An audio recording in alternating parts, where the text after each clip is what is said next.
Sports in the city. Sports in the city. Sports in the city. We keeping it gritty with that sports in the city.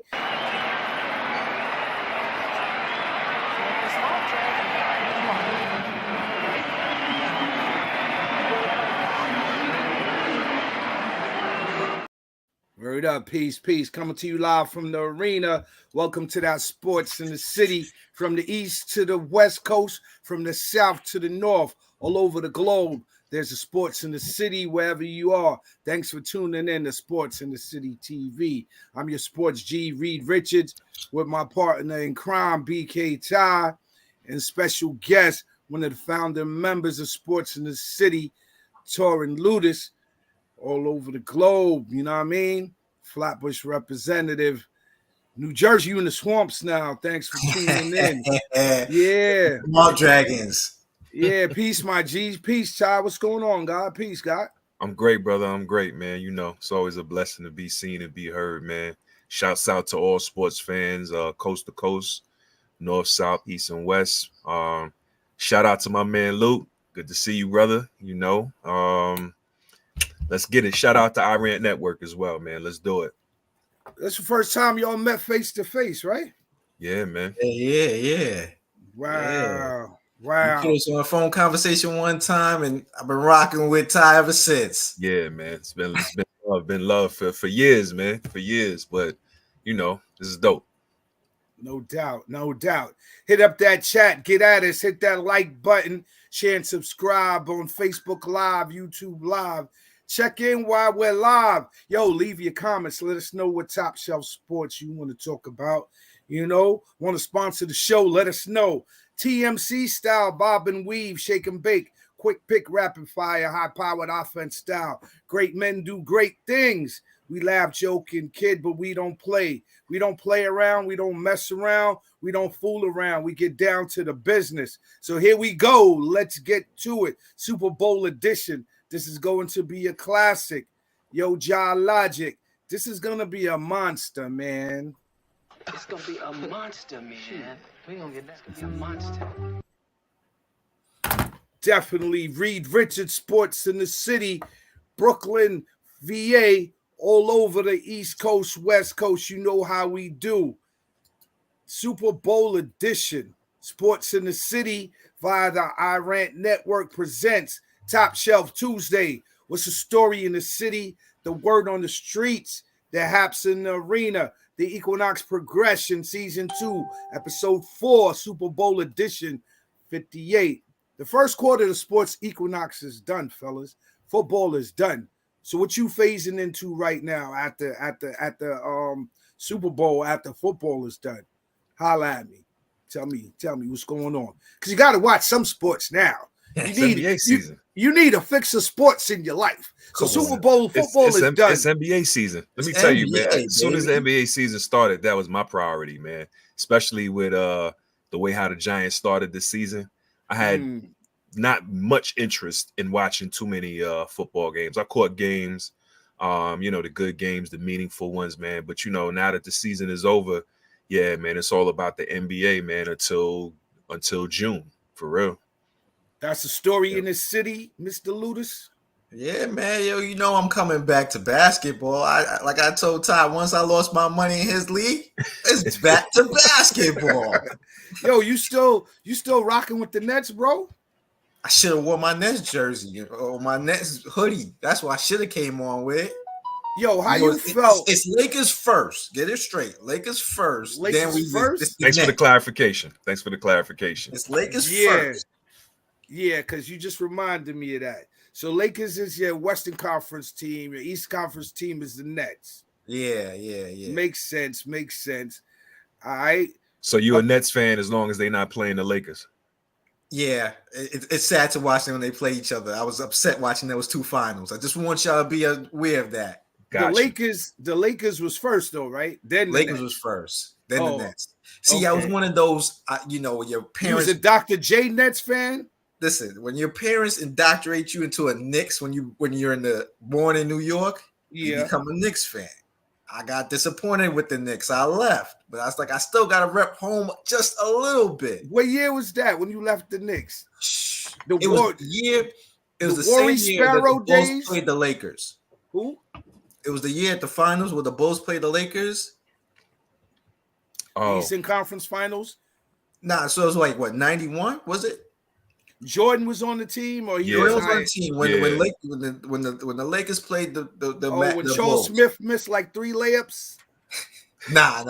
Not that one. So it was that when I left the Knicks. So I was like, I can't do it. If y'all can't beat the Bulls, I'm gonna find somebody that's going to beat them, and I'm gonna rock with them.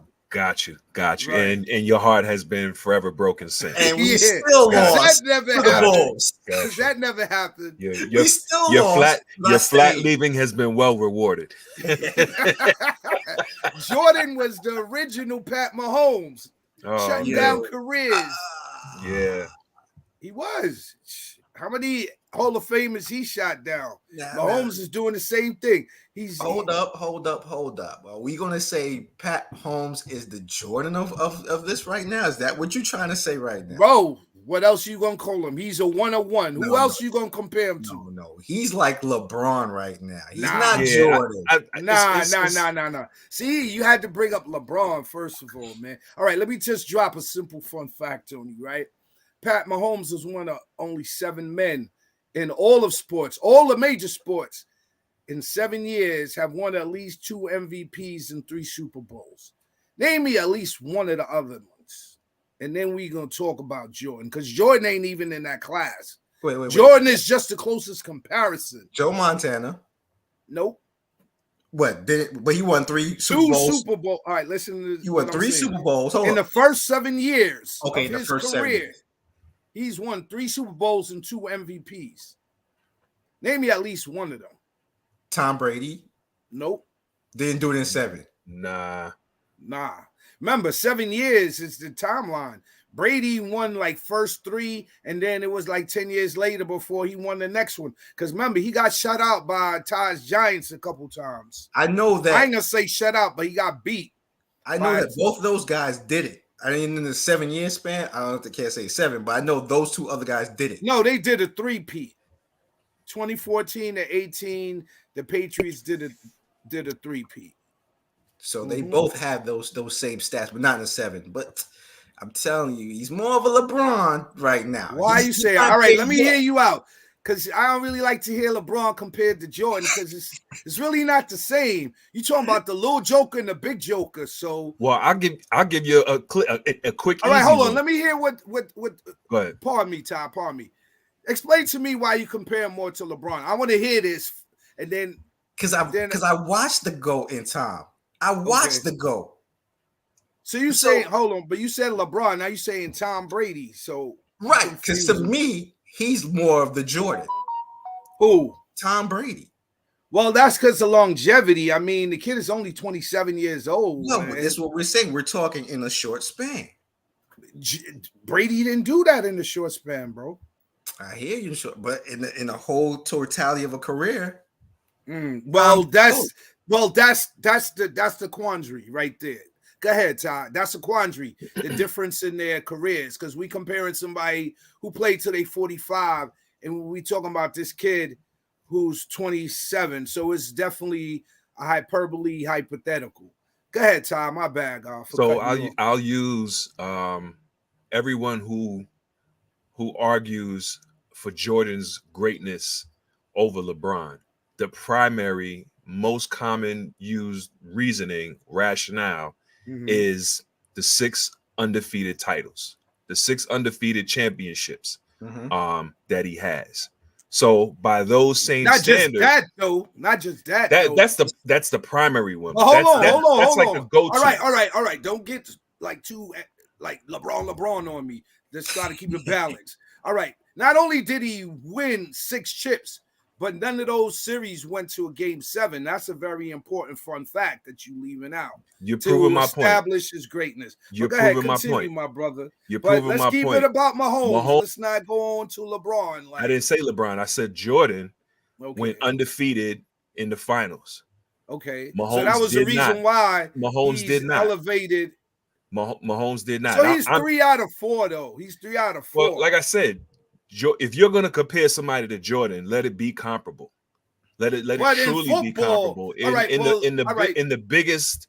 But that's the closest biggest measurement that people apply to Jordan. I understand what you're saying. Example of his greatness is him being undefeated in championships. So by that measure, you can't compare Mahomes to Jordan. But that's not. He is more comparable to LeBron James in that fashion.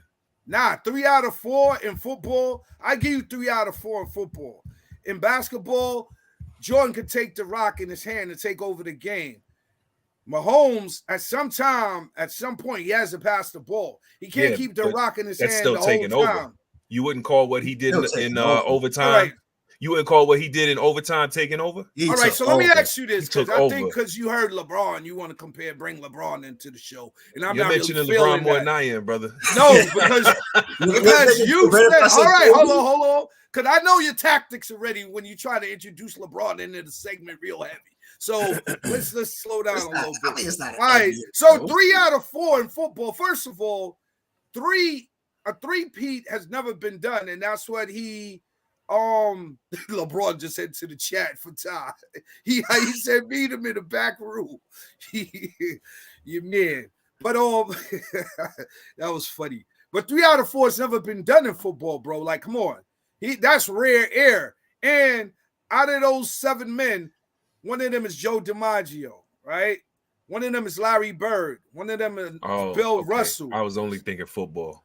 Nah, that's why I said all the 4 major sports. Got you. He's the 7th man and the only NFL player to, within 7 years of his career, win 3 chips and 2 MVPs. Joe DiMaggio, Stan Musial, Larry Bird, Bill Russell, Guy LaFleur, and Pat Mahomes. Like rare air indeed. Definitely, bro.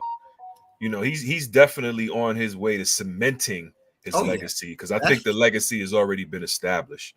So anything he does from here on out is just cementing it. We're going to get into all of that. That's the first quarter sports Equinox has come to a close. You're in the Equinox Progression, Season 2, Episode 4, Super Bowl edition, capping off Super Bowl 58. Playoffs? Don't talk about it. Playoffs?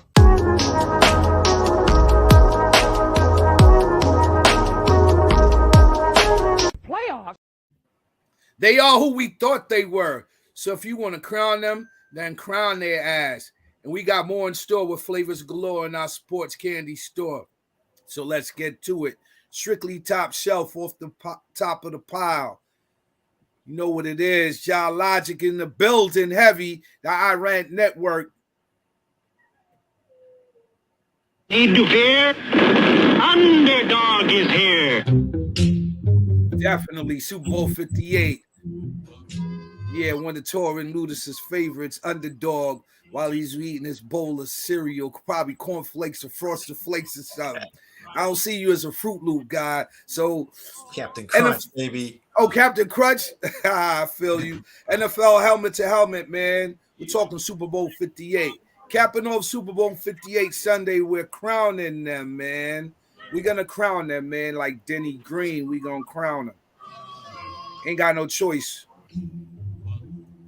Only 8 teams have repeated in the NFL, man. Torrin Ludus, man, you a brain amongst brains, man. Name me at least one other team that repeated, man. Here we go. Repeated? Yeah, that's an easy one. You just want to hear your Cowboys mention. No, you ain't got to say the Cowboys. Well, I'm saying the Cowboys. All right, go ahead, Ty. Who repeated, man, back to back in the NFL? Steelers? Correct.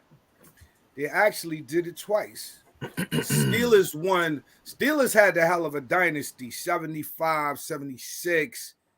They missed 1 year, then they went back 78 and 79. 78, 77 versus the Cowboys, 78 versus the Cowboys, then 79 versus the Rams. I think 1 year the Raiders knocked the Steelers out, man. Those were the glory days. Those were the good old days. That's when the Super Bowl was like bang zoom. Like, it didn't have the numbers, because of course you didn't have the internet and all that, but Super Bowls were magnificent, man. So we're talking about Super Bowl 58 right now, man. The Chiefs repeat, man. We gonna let our guest Torin set it off for us. Are we gonna say that this one wasn't magnificent? Go ahead. That's why I was giving you the floor, bro. Crown them. They crown their ass. But they are who we thought they were. And we let them off the hook. The San Francisco 49ers let them off the hook for sure. Go ahead. Your thoughts on the game. Hold on. Did you watch the game, or were you eating the wings and things more so than, because some people go to the Super Bowl party just for the wings and things? Were you really watching the game, bro? I watched the game. God's honor right there. You watched the game. I watched the game. Could be my old age. Y'all see the gray beard. I fell asleep during the first quarter, but you ain't old, bro. You getting fine like wine, man. Like Father Time. I'm trying to be like Ty, trying to grow this baby. But oh, you in the beard gang? I'm trying to. You get in the beard gang? I don't think you was ever let into the beard gang. Did he get? Did they let him in the beard gang, Ty? Oh, we absolutely let him in, man. Baby face Torrid. Yeah. I was already laying up here, but I was like, let me start something down here. All right, I'll feel you. Go ahead, bro. What was your thoughts about the game, man? Just what's the story? What you saw in your mind, man? Talk to me. First of all, I got that first half. I'm giving it to the San Francisco defense, man. Them dudes really came to play. It got me a little sleepy at the beginning, but I was like, yo, they really was shutting them down. So I believe in them. My question I want to pose to y'all was Kaepernick right? I mean, not Kaepernick, Cam Newton. About what? Purdy. About Purdy? About Purdy. Nah. He's above average, man. Not above average. We're talking game manager. Game manager. I definitely think he leans more towards the game manager side. But you know, again, there's nothing wrong. You know, it's almost like people look at it as being labeled a game manager is an insult. Thing. It's not an insult, but here's what got me. So when I watched the game, I was like, yo, if the Chiefs win, Patrick Mahomes the MVP. Right. I was like, if the 49ers win, Christian McCaffrey. Right. Nah, but Christian McCaffrey fumbled. You gotta listen. But that's what I'm saying. Like he fumbled, but you're right, because it would depend on who, like the touchdown, who scored the number of touchdowns and stuff. Yo, those throws that Purdy was making, pardon me, man. Those throws that Purdy was making, none of us sitting here can make those throws. Matter of fact, 98% of NFL quarterbacks couldn't make them throws that Purdy was making. They might look simple. Let's not get caught up in. I promise you, my quarterback can't make them throws. Who's your quarterback? Danny Dimes. Oh, Danny. He's Danny not Dimes even, and giving you change. His ability is not even availability. So we ain't even talking about Dimes right now. The most important ability. Right. But being a game manager doesn't mean like you're a bum quarterback either. No, I think it's an oxymoron. I think it's a contradiction, misuse of words when they talk about that game manager stuff now, because one of the greatest game managers that I saw was Joe Montana. Joe Montana really didn't have all the glitz and glam, the great athletic ability. I mean, he rushed for yardage smartly, so he knew the game plan. So that's a game manager to me, is making a play and doing what's called for at that time as a game manager. Like cats, like we can't get caught up in the mentality of, me and Ty was talking the other day about head-to-head football where you could score like 70 to 100 points, right? Mm-hmm. And you're going to see the most spectacular Randy Moss catch thrown by Rundle Cunningham with Chris Carter cutting across the flat, and you're not going to see all that spectacular, like jump out your seat, drop your bowl of popcorn, drop your drink, spill your drink, forget you even got a shorty at the Super Bowl party because the game is so crazy. Like, you know what I mean? Like all the time, it's not going to be like that. It's like fundamental football, like you stated. San Francisco in the first half. Matter of fact, both teams are hard-hitting teams in defensive. What was the score? 25-22 Chiefs, right? Mm-hmm. Went into overtime to get that, bro. Those defenses were playing. Kansas City got some big country-made dudes on a defensive and offensive line, bro. If you just listen to the sound bites after this hut, and you hear what's after that hut, and them cats is scrapping, getting punched in the face legally, like they're hitting each other legally, bro. And San Francisco, to your point, won that first half. But look, when I hear a game manager, and when I look at Purdy, it's like, to me, he's not going to give you the my God, he just razzle dazzle. He called his audible. He just all of a sudden he just throwing his 50-yard pass. He doesn't do any of those things. Like Patrick changed the game. Yeah. Patrick came in. You can't call him a game manager. He literally changed the game. Absolutely. But he manages the game. So here's too, a good question for you, Luke. Would you call Peyton Manning a game manager? Yeah. A good quarterback has to be a game manager. That's why one of the greatest. Why. So to my point, it's not an insult to be called a game manager. Exactly. No one on this panel is saying that that's a bad thing. Well, no. I'm not saying you, but I'm saying when it's brought up in discussion, and pretty much the way that it was taken by a lot of people when Cam Newton said it was a game managing quarterback is here, whereas but he explained that though. A superstar or an elite quarterback is here. And, at the end of the day, like you said, the worst quarterback at the end of the bench can do things on the field football wise that how they say it, the worst guy on the team is closer to anybody else walking Patrick off the Mahomes than we are to him. Right? That's how Brian Scalabrine put it. I'm closer to LeBron James than you are to me. There we go, LeBron James again. But at the same time, I told you it was coming. It's a quote. Don't I know this guy? Don't I know this guy? He quoted the Red Mamba. Leave him alone. Whatever. That's right. He quoted the Red Mamba. Let's keep it moving, man. Let's keep it moving. I see you trying to hijack the show with LeBron references. No. Come on, man. We're not gonna do that, bro. He lost like 8 chips, bro. We're not trying to perpetrate his longevity. Yeah, hands down. I think he passed even Kareem. Yeah, man, Kareem the cap. So, we're going to cap this off correctly, man. Cap this off correctly. So, let me just say this, man. A game manager, doesn't he have to follow the game plan and execute the plays that are in the game plan? Isn't that a game manager?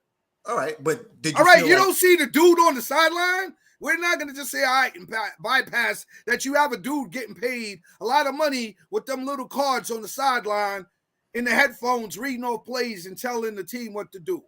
I think that's Hold on. We can't just ignore that. So when we say game manager, you have to follow the game plan. And if you execute the game plan, doesn't that make you an exceptional game manager? Right or wrong? Like, it's not rocket science. But now you want somebody to make an exceptional great play. Like, not all quarterbacks have that. Like, Lamar Jackson could bust a run for 20, 30 yards, but he's not in the Super Bowl. So, it's like a give and take. Go ahead, Ty. What I'm saying is the implication is that a game manager is a guy who we got that, bro. We got that, but that's not us. That's not us, though. Who the coach will make, to your point, will make him stick to the game plan and don't I think deviate. That's what they did to Purdy. Down, take a knee. Don't try and scramble. Don't try and do anything. You know what it is? I'm gonna tell you. We don't want you to improvise. Bro, and I it's think not that's even the that point hard. that Cam Newton was It's trying not to even make. that hard. Is that game managers are not trusted to improvise. They're only trusted to follow bro, whatever I game think that's plan. just a small group of people, bro, that are very short-sighted. And so we're not going to propagate that. That's not us on this panel. So we're not going off into that corner. We know what a game manager is. Cam Newton, he come through on the set looking mad wild with the big hats. Looking I ain't got nothing to do with him talking about game manager. No, I'm just saying, though, like, you really trusting this dude? Did you vet this dude? He probably just finished smoking the L in the back of the trailer on set, talking about game manager. So we ain't going to take everything that Cam Newton says as gospel. Like, let's cut it out, fellas. Ty, I got it. I understand why. Because Dak was brought into that conversation also. Who? That's what it is. What are you talking about, bro? Yeah. You called Let's that not name. do Cowboys. You called your cause- man's name, and so it got you a little. Oh, you feeding off of Taj LeBron shit? Like, come on, bro. Don't do that, bro. Don't do that, bro. We're not doing that, bro. This ain't Chicken Little. The sky's falling. Like, cut it out, bro. No, you but know no. I'm too swift for that. But Listen, nah, Purdy bro. played, Listen, Purdy played his Purdy. ass off. I don't know. You need to go look at the tape. I think you was at the Purdy Wings played. Things Yo, bar. Purdy played. Purdy, a great when Purdy game. made that throw, bro, Purdy played his ass off. He just got beat by one of the greatest who people are talking about. He's the greatest quarterback. So I'm not going to demote Purdy. I think he needs to make a statement next year. If Patrick Mahomes has 3 now out of what 4 or 5 times, 3 in 5 years, right? That's the best that's ever been done, right? 3 in 5 years. So we just gonna leave it at that. Purdy has to come because the Niners are favored to win next year. Their odds are plus 500 in Vegas right now. So Really? You can't Over put the that Chiefs? loss. Hold you on, can't hold put on, that hold loss on. on Purdy. Hold on. Let me finish, bro. I don't know where you're going with the loss. I ain't putting nothing on nobody. I'm talking, bro. And I'm saying this, that Purdy has to come back next year and at least give an interruption. Kyle Shanahan, too, and the whole 49ers. This is the second time now they got beat by the Chiefs. So they don't want to develop a Buffalo Bills mentality where you lose 4 straight Super Bowls. You understand what I'm saying? They 0-2 now under Kyle Shanahan in the Super Bowl, and both of those losses are versus the Chiefs, right? So they have to come back next year. Everything that Brock Purdy lives and breathes has to be towards that next Super Bowl and them winning it, him seeing it, him tasting it, feeling it, doing whatever you got to do to get there. Because if you let the Chiefs come back and then beat y'all again, like you're in that box now with the Broncos who lost like 4 or 5 straight Super Bowls, with the Bills who lost like 4 or 5 Super Bowls, with the Minnesota Vikings who lost like 4 Super Bowls under Fran Tarkenton. Like this is what it is. So we already gonna establish Brock Purdy is not a game manager. Purdy's not coming back. I mean, you're a football savant. You may answer this question better than I can. When's the last time you seen a losing quarterback come back to the Super Bowl? Back to back. I don't know about back to back, but he got to be in the mix. They brought up that stat when he got to be in the Cincinnati mix when they lost, because everybody was talking about Joe Burrow's so talented. But Burrow's got hurt though. Cincinnati, they're pointed in the right direction. They're going to be back. And then somebody mentioned that statistic about when quarterbacks lose the Super Bowl. All right, so let me ask you this. I think like Jim Kelly was the last one I see go back to back. Let me ask you this. Joe Burrow, if he was healthy, would they be in the mix to possibly have beaten Pat Mahomes and the Chiefs? If Joe Burrow was healthy? Remember, Joe Burrow has not been healthy for weeks, bro. You listen. Would Joe Burrow be able to get back to the Super Bowl if he was healthy? Yes or no? It's a simple, straightforward question. I would say he would have as good a chance as anybody, but you can't. Nah, I ain't gonna say anybody. Like, bro, like if Brock Purdy is healthy next year, the question with the 49ers is not if Brock Purdy comes back, because he's coming back, because he's not getting paid a whole bunch of money. He's not into that 40, $50 million stratosphere. So now when he does, will they be able to keep the team together is the question. Brock Purdy's good. Like, we can't ask Brock Purdy to do more than what his skill set demands. His skill set demands what he's doing. He's even running like, bro, what do you want him to do? Outplay Patrick Mahomes? In like 10 playoff games, maybe 1 or 2 people have beaten Patrick Mahomes. Tom Brady and Joe Burrow have beaten Patrick Mahomes in a playoff game. So I don't even know if we're like saying Brock Purdy, some people are saying Brock Purdy is a game manager. Then expectations of him outside of being a game manager. What does that mean? Some people you want him to be a game manager. We just discussed that. So we're moving on from that. We just spent 10 minutes on that, him being a game manager. So now on the other spectrum, you have those who want him to be able to beat Mahomes. I'm just saying that you said that they're the favorite to come back. They are. That's what Vegas said. I ain't say that. I know. I read the line in come Vegas. Up with that stat when last time we seen a quarterback come back after a loss was way Jim back Kelly? when. Jim Kelly was like the last person I seen do it. I have more faith in Patrick Mahomes coming back for a three-peat than Purdy Joe Burrow back. making it to the Super Bowl again. They'll get back there because you got to look at the NFC too. Like the fucking Cowboys, pardon me, can't even get out their own way. I don't know what's going on in Philly, but they were just there last year, and now they seem like they're digressing. We can't really count on Todd's Giants to really step up beyond mediocre. No offense to you, bro, and the Giants, but like with your man Brable throwing tablets at people, I don't know how he's a game manager.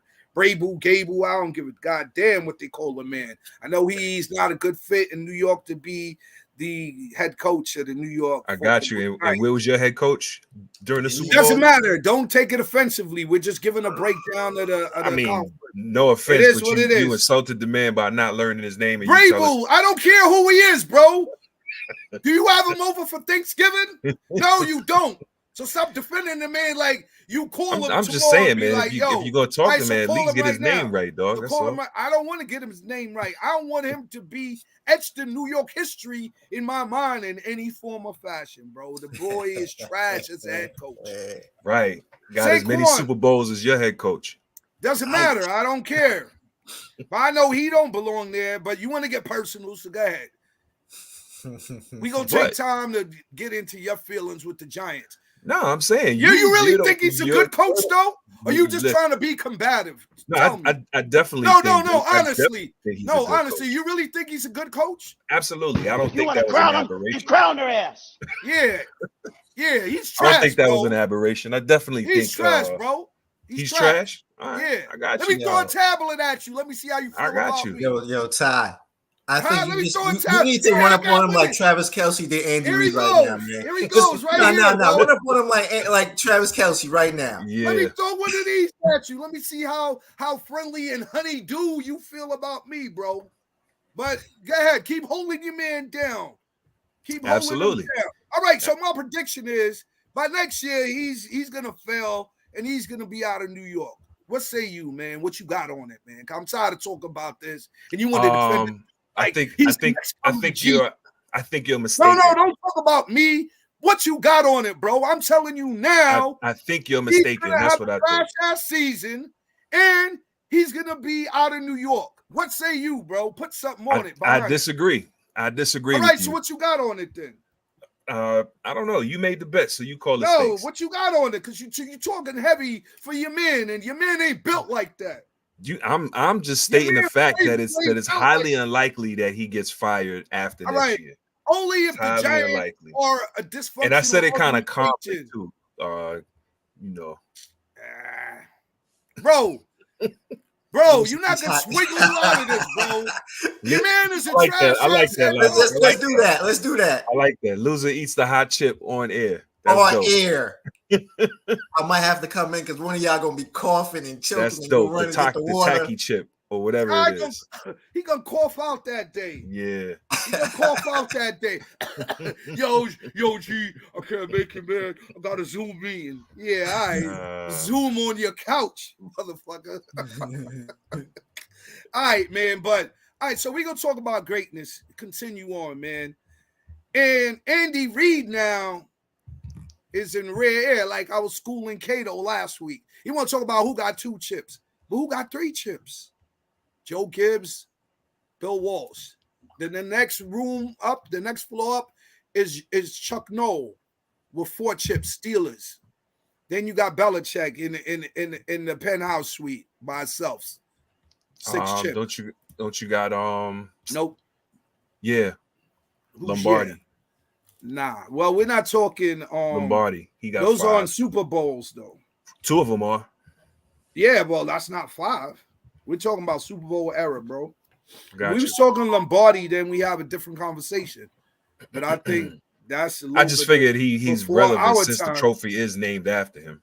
Well, we're not talking about greatest dynasties. Gotcha. We're talking about how many Super Bowl chips does a coach have. Gotcha. It's hard to get one. And then you and Cato ran it off like maybe almost 2 handful of coaches that have 2. Yeah. And then I said, okay, here's the stumper. How many coaches have 3? So there we go. Joe Gibbs, Bill Walsh, and now Andy Reid. So where does he rank? Some people are saying he's in the same category as Bill Belichick. What say you? I'll put him in that same year. Your man got 6. The other man got 3 chips. You put him in the same room with him? I put him in the same room. He could be on the same floor. Didn't Andy Reid? How many times did he take Because- Philly? How many times did he go with Philly? Just once? Nah, he got to the championship game a lot with the Eagles. You know he was playing your Giants. You know their history. Like, I'm talking about the Super Bowl. Yeah, I think they broke through one time with Terrell Owens and Donovan T.O. and McNabb. Donovan, Yeah. right? The whole question of Bill is, what is he without Tom? Well, who? You know? So we asking, what's Andy without Patrick? And we've seen it. True that. Well, he's still gotten a team to That's a great point. But That's a great point. But he's gotten to that level, though. That's what I'm saying. But we can't say the same for Bill. That's a great point. Well, is Donovan McNabb, then to your question, if you're going to say he's only as great as his quarterback, is Donovan McNabb in the same room with Tom Brady? We're not talking about his accomplishments. We're talking about talent. Donovan McNabb was a very talented quarterback. You almost forget. No. You going to shake your head no? I think Donovan McNabb was a definitely hell of a quarterback. Yeah, ability-wise, he was very talented. We're not talking about accomplishments. He had an arm. He was big. He was strong. That's what I'm saying. He was bro. elusive. Shrug off hits. All right, like, so what I'm saying is, I'm not saying accomplishment-wise. But Tom Brady, how he talent-wise, Brady didn't have more than Donovan McNabb. No, but I'm just saying, like, the way that Andy managed the game. Maybe he wasn't as good as a coach. Without the main weapon that got him to the Super Bowl, he still had more success than Bill. So I could put them in the same They had a fierce defense. Matter of fact, they had a crazy running game back then. You know something though, Brian Dawkins. Yeah, they had a crazy offense. Terrell Owens. They had a receiving core. And Donovan McNabb, he could run. He was big dude. He was like 6'5", 230, 240. He could run over a DB, a safety, maybe even a linebacker. He was a dual threat.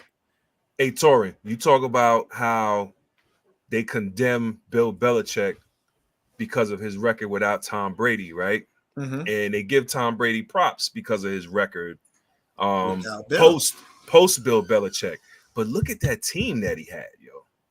What team? Which team? That team that he won. That Tampa Bay team that he won with. That team was stacked. Both sides of the ball. Mike Evans blindfolded, he gonna catch it.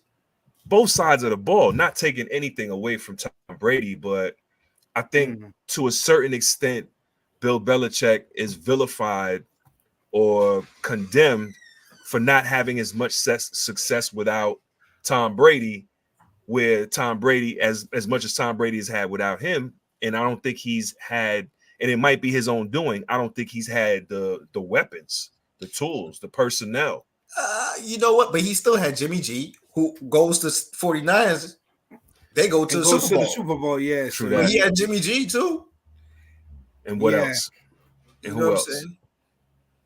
A lot else. He still always brings a stellar defense, and he's always one of the best coaches as far as like clock management, calling challenges, and things like that. That first year that Tom left, did they still have Gronk that year, or he had left too? I'm trying to remember. Yeah, he left when Brady left. Okay. Yeah, he left. But who in the NFL as a head coach is going to have a great team if you don't have a good quarterback? You have to have a stellar quarterback. It's like comparative to the NBA. Like, you don't have a star player on your team. Where you really going? Unless, like, it's not college ball where you could just put a group of cats together that could play together. You're still going to have a superstar. J58. Yeah. What's good, brother? J58. Great point. They absolutely needed each other. I Yeah. just think Bill Belichick, especially due to his stubbornness, man, is I think unfairly criticized for not being as successful without Tom Brady. Well, I mean, he was not a Super Bowl winning coach when he was with the Cleveland Browns. I think the dumbest move that he did, or maybe the greatest move that he did, was he left the Jets. Bill Parcells handed over the Jets to him because he left the Jets, left it to Bill Belichick. He snubbed the Jets, then he went to the Cleveland Browns, and he had limited success in Cleveland. He didn't really start being successful until he got to New England, and even then he followed Bill Parcells because, again, Bill Parcells built the team up, and then he stepped down and brought Bill Belichick in, and then they had Drew Bledsoe, and it wasn't until Tom Brady pipped Drew Bledsoe due to injury, and he took over as a quarterback, and it's never been the same since, bro. So you got to have a great quarterback, man. Mahomes was great. 333 passing yards. So we praise Andy. Do we criticize Kyle now? You have to. You have to, because his game management and game plan is being questioned. I'm not questioning his game plan and management as much as some are, but it still has to be questioned because they didn't win. You know, so Kyle. But it's beyond that because he blew a lead twice in Super Bowls. 3 times, actually. Actually, right. And then we're talking about the Atlanta game. The Atlanta game. Yeah. You know, that kind of hurts his record. I mean, you get to the Super Bowl, so that's a praise. You get it twice, 3 times. But Andy Reid did the same thing. He didn't break through like right away. Like with the 49ers, they're right there on the cusp. So that's why I said we have to examine what the NFC is going to look like next season, or at least try to see that. I don't think, unless there's crazy moves made in the offseason, and that's what the offseason is for, I don't see like a big change. Do you see a big change? The biggest change that I see will be the Packers, because Jordan Love, I think, is going to be a monster. What's talking about the landscape in general? Yeah. Like next year, going into next year, who's going to challenge the 49ers, barring injury? Well, looks like Brandon might not be too happy. So I don't know. If he leaves, what does the team look like? Ayuk? Yeah. But I mean, like, come on. Like, and that's where the selfishness of today's athlete really bothers me. And I try not to really go off into that too much. But like, come on, bro. You're getting paid millions of dollars to play a kid's game. And you're on a Super Bowl contending team. Like, I mean, like, come on. How much more money can you really have unless you're just an idiot that doesn't know how to invest money and build a portfolio of, okay, you got $20 million. What are you going to do? You're going to call everybody on the Ave and go trick that and go snort and it's party time and you're going to blow through 20 million? Like, how much do you really need in your lifetime, Ayuk? Where's Ayuk from? That's a hard statement to make, man. Yeah, man. But it's true, though. You can't be mad at somebody. All right, hold on. What they're Let's worth. cut it out with all of that large statement stuff. Like, bro, a lot of these cats came from nowhere, and for them to have $20 million, that's more money than they ever would see in their lifetime. It don't matter. You shouldn't be capped at a certain number just because you're not we're gonna used move to on it. from that because I don't agree. There's one point I want to make about that statement. You got to think. Because you're gonna tell me he was never gonna earn more than $1 million, right? And now he got hold on. Because y'all want to put it in a certain caption that's beneficial to you. So you're gonna tell me out of millions and millions on top of millions of people on the planet, you have the privilege to play, right, in the NFL. And you're making millions of dollars once you pass your rookie contract.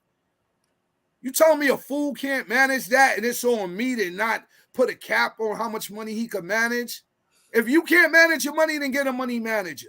Simple. We're not gonna discuss why he shouldn't blow through 20 million. That's not what the show is about. Though. What I'm saying is that's unfair to say is, first of all, you gotta know they've been doing this since they were kids. Right? You gotta put up the socks though. Who been doing what since they were kids? They've been playing this sport since they were kids. Okay. And so where the money coming now? Wait, bro. All right, go ahead. You play this sport from a kid to an adult. Bro. Your earning ends probably around 36 if you're lucky as an athlete. Okay. So now you've got to manage your money from 37 to 79, basically at this point. So now you for like $20 million lifestyle. Bro. You play, bro. You slow walking me through the park, bro. But okay, Brandon, $20 million. You doing in San all Francisco. Of that? $20 million is not $20 million. All right, we all understand the taxes. We ain't getting into taxes and all that. Come on, bro. So if he goes to like Dallas, that $12 million would be better than the $20 million over there in San Francisco.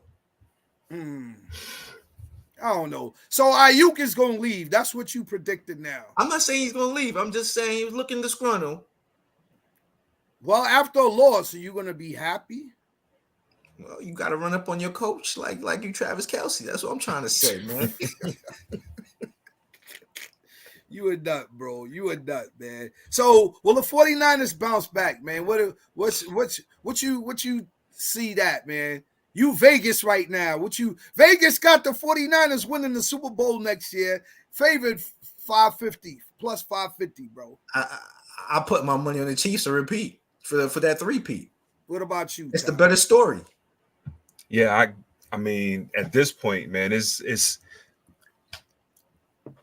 in that overtime at the end of the Super Bowl when KC got the rock and Mahomes tried it out on the field. Was there ever a doubt in anybody's mind that San Francisco was going to lose that game, yo? No. When they kicked the field goal, I knew it was a wrap. It was a wrap. It was a wrap. When y'all listen, it's safe to say, teachable moment. Safe to say there will never be another instance where there's a coin toss and the opposing team lets Pat Mahomes get the ball last. Let's just say that will never happen. So to that, I say, I mean, they the champs till somebody take them down, and I don't even see anybody taking them down, especially with Mahomes talking about redoing his contract to get more help. I mean, and it's gonna be like kind of like to segue out a little bit, kind of like with the Knicks now. Everybody's like, oh yeah, I could see myself there. Oh yeah, I could see, I could fit in there. It's the same thing with Kansas City now. Who ain't gonna be beaten? Who's not taking a call from somebody from an agent talking about, hey, Kansas City wants you to come out, want to talk to you? What receiver? Whoever? What lineman? They taking that call quick. Who don't want to play with Pat Mahomes, man? Who don't want to be part of Mahomes' legacy, and who don't want to be on the bandwagon with Mahomes to potentially get that ring? All right, so are the Chiefs a dynasty right now? Oh, without question. Where do they rank? They not the Spurs. I hate that you lost and you win again. You're a dynasty. I like my three. But I get it. They went back to back, bro. I understand it. Like I said, I like my dynasties on three-peats. But they're a dynasty. They're a dynasty. They had to be 3 and 5 years. Yeah, back to back. Getting to the Super Bowl. They've been there like 6 times. Come on, man. The only year he didn't make it to the Super Bowl was when what's his name? Burrow knocked them out. Right. They lost. I know this game because I'm seeing the highlights now. I knew this game was over when he only lost one to Brady. When Patrick Mahomes did that run. What was that? That was the game. That was the highlight of the game. They was mugging something over there in the Taylor Swift quarter. Yeah. What was you saying, Thorne? Yo, I knew it was over. I was going to text you too, Just, when Pat Mahomes did that run from the 30 to like the 13 yard. I was like, it's over. Yeah. With the first one or the second one? 21. The second one. We got the second one. He got like 30 yards. Right? Yeah, man. I was like, oh, this is over. It's a wrap. They scored.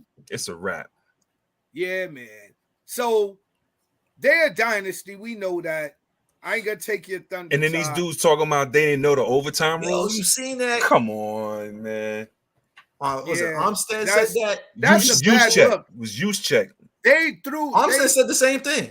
They in their feelings. Yo, the rules been the same for at least the last 2 seasons. They in their feelings though, because you ain't overtime and regular. You ain't supposed to, regardless. You ain't supposed to throw your coach under the bus, man. You're supposed to keep that in house. Exactly. You're supposed to keep that in house, and I think that's the difference between a team like Kansas City and a team like San Francisco. Because if something happened, because remember you was talking about your man from the ex receiver from the Giants. That's on Kansas City. Tony. He didn't play in the playoffs. Nah. So what was their PR handle of that story? He's injured. Yeah, injured and personal matters. And then he went on some Twitter rant. And then I guess either somebody from the organization or one of his handlers pulled his coattail and was like, dog, you really, really messing up the bread, man. You really need to knock it off. So then he came out and tried to claim that because Kansas City said it was personal matters plus he was injured. Then he came out and tried to say he wasn't hurt and something, and he was going back and forth with people, assuming it was Kansas City fans or whatever that was defending the organization. Then I guess, like I said, somebody probably pulled his coattail and told him like, yo, you need to calm down, B. And then the last thing, I think like 2 days ago or whatever it was, he released something saying, matter of fact, it was Saturday. He went on Twitter talking about he wasn't talking about Kansas City. He was going back and forth. He was going at it with Giants fans. He wasn't talking about Kansas City. He's tried to clean it up. Giant fans. So I was like, all right, whatever, man. So will they three-peat, Torrin? Yeah, they're going to three-peat, man. There's got to be good money on that. The story right there that's the greatest story you could put out right now for the NFL. That's the greatest story never told, Jesse, because it never happened yet. So, they're going to have them in their favor. Right. What about you, Ty? You agree with that? They're going to repeat. Three-peat, excuse me. Like I said, they have as good a chance as anybody in the history of the game to three-peat for sure. But again, with this game, man, one injury, one player, one breakout player, one bad call.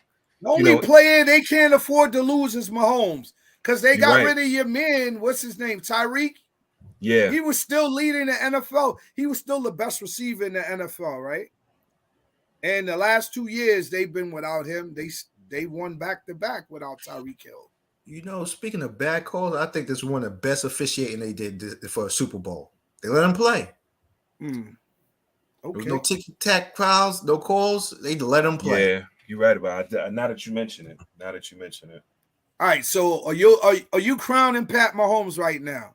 Where's he at in your pantheon of quarterbacks? Right now? Right now. I can't. I don't know, man. Top 5, I guess. He's definitely top 5, man. Right. Torrin? I'll say it, yeah. I'll be on that boat. But he ain't the GOAT yet, though. No. Nah. You got to put in more work, right? Yeah. You got to press more shirts, make more bag lunches, spend more time at the community center before he could be the GOAT. I hear you. Yeah, man. He definitely got to put in more work, man. Brady is pretty solidified in that GOAT position right now, man. But the way the game changes, man, and the way in every sport, the way they change the rules and officiating to really increase offense, man. Football, basketball, baseball, it's all about scoring, man. So the way Mahomes plays, and this is not to say that he's a product of his environment. The young man is talented, period. In any era you put him in there, because he can run, he can throw, all of that stuff. But yeah, man, I just think there's no reason to doubt that they can three-peat next year. And Andy Reid said he's coming back already. And like I said, I read something last week about Mahomes potentially restructuring his deal to get some more bread out there to bring in more talent, man. And dudes are going to be beating down the doors to come and play with Patrick Mahomes. So barring any injury, I see no reason why these dudes don't three-peat. What about Chris Jones? And crown their Chris ass. Jones. Yeah, crown him. Chris Jones. Chris Jones. Did they franchise him or something like that? That was this past season, but they can again. And can Right. they do it again? So then that's probably part of that money. They got to pay that man. Yeah, so that's probably part of that money that they're gonna get when they restructure Mahomes. Pay that man. And who else they got to keep? Snead.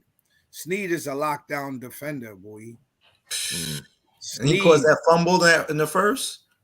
Snead is a bad man. Yeah. Snead is a bad man. Speaking of bad men, has Andy Reid made it on the Mount Rushmore of coaches? NFL coaches, yeah, he got 3. Mm-hmm. And there's only 3 that got 3, right? Yeah. So shit. Yeah, I give it to him, man. All right. So where do the 49ers go from here, man? Do they have the stamina to make it back next year, barring injury? Because we can't predict injury, so we're not discussing injury. Team, cap room, and all that. Well, cap space and all that, as far as Ty would love to divulge in, is not here just yet, right? Because we got to move past that. At least get a Super Bowl a week to breathe. But there's some who's looking at cap moves. And on the 49ers side, you got like Chase Williams. You got some contracts over there.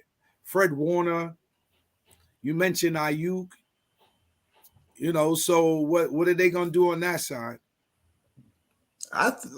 Like Jay said, I think they keep their core. I really do. For the next 2 years? Or was that the 2 years? Because they went. Because you don't have to pay Purdy next year. That's what I was about to say. That's one one of the biggest bargains they got right there is the fact that they still don't got to worry about Purdy. They got another season before they got to worry about him. And because where you fell in the draft, it's like they ain't got to give him the max afterwards, I believe. Something I saw like that. Right. Well, they probably might have one more season to play with him on that rookie salary. But after that, you're going to be going into that stratosphere, 40 million and above. And then you're not going to have the same cap space, to have the players around him. Because right now he got CMC. Debo in that game, they go back to security. That's crazy. I think they're gonna be relevant, but they haven't won since 1994 now. So since the Joe Montana, Steve Young curse era. of cap. Curse of cap. Curse of cap. Y'all are nuts, man. Y'all are nuts, man. You're right. Right. You'll do right by me. So y'all think they get knocked out next year? That's what you're leaning towards, Ty? The 49ers? Listen, Yes, man. Sir. The NFC just been so wide open the last few seasons, man. They stand as good a chance as any. I mean, well, depending on who they bring back and everything. Right. But you got to think about it, man. It was, I think, maybe one broken play, letting Jones get in there to get at Purdy, and he wasn't able to hit listen, who was it, Jennings or whatever? I think they win if they kick that field, if they hit that field goal. If it didn't get blocked, 49ers. Oh, the extra point. That's the extra point. That don't get blocked. 49ers. All right, so hypothetically, that would have forced them to have to get a touchdown. And Mahomes probably gets a touchdown. That's another good point. Another good point. But see, and that's the beauty of the game. It's like the game of inches. You know what I mean? Listen, that incredible letdown that Dallas had,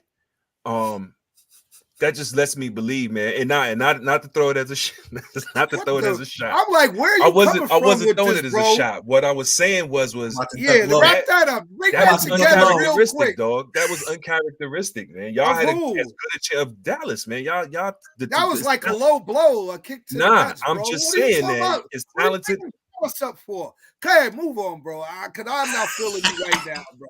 What I got more faith in KC getting back to the Super Bowl than I do he lost 49ers. I was ducking on that shot. Then I do the His name 49ers. got a shot, but I ain't mean to kick you in your balls. Like, bro, like, come on, stop it, bro. Stop it. I'm just saying, dog. I'm just saying. You still on your Grable shit, bro? Like, come on. I don't fuck with that dude, bro. He's not a good coach. Don't ever try to convince me to fuck with dude, bro. I rock with you for years, but you be like, yo, let him in the crew. Nah, bro. I ain't rocking with dude. I'm not rocking with dude. Anyway, man. All right. So I do feel the same way that KC will probably three-peat more so than the 49ers come back, but Vegas says otherwise. So we gonna see, man. And Ty's gonna be eating the hot chips. So because Brable is gonna be trash.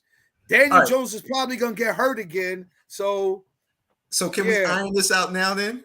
This is gonna drag out now. It's not no iron out in one day, bro. Super Bowl 58, man. Chiefs 25, 49ers 22. Any last thoughts before we try to put a bow on this? Because I can't with y'all too, man. I can't, man. Go ahead, man. Like I said, one of the best I've seen. Happy to be on here with you brothers to talk about it. Oh, man. No doubt, Torrin. Good to see you, brother. Glad to have you on here. And this was definitely one of the, I won't even say more enjoyable, man. But if you like football, man, this was a game for you to watch, man. I think it had an equal balance. Although it started off, like to Torrin's point, a little bit of a snoozer. It was defense, bro. That's what it was. That's what it was. The first half was like I said, snobber knocker, bro. Yeah. If you a football traditionalist, man, this was a game for you, man. Especially the way it ended, man. Particularly the way it ended. Mm-hmm. I mean, we could go through the simulations and the alternate universes, multiverses over and over again. Kyle Shanahan is a great coach. Came up on, the wrong side of the score. Somebody had to lose. 49ers lost.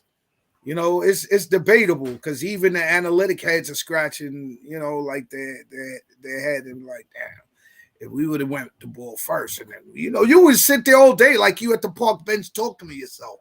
Well, if we would have got the ball first, and then we would have took it down the field, and then scored a touchdown, and then if Mahomes comes back and scored a touchdown, then we would have came back, and all we had to do was make a field goal because on the second possession, the sudden death. Like you're sitting there at the park bench talking to yourself. So it's so many hypotheticals. The probabilities. You a math man, Torrin. So it's too much. So Kyle Shanahan, great coach. Tough loss for the 49ers.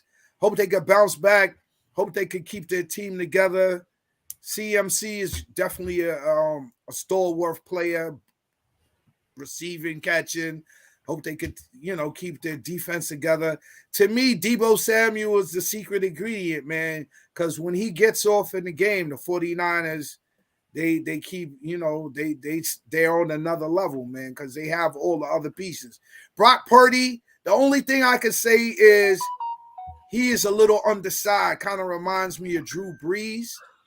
And certain angles, if you rush at him, certain throws that he may try to make because he's not the 6'4", 6'5" dude quarterback, then you may be able to trap him in certain angles. Like when they was trying to go for that touchdown towards the end of the game, and Chris Jones came rushing at him, and he just didn't have the height to make the throw, and he fell a little off target, man.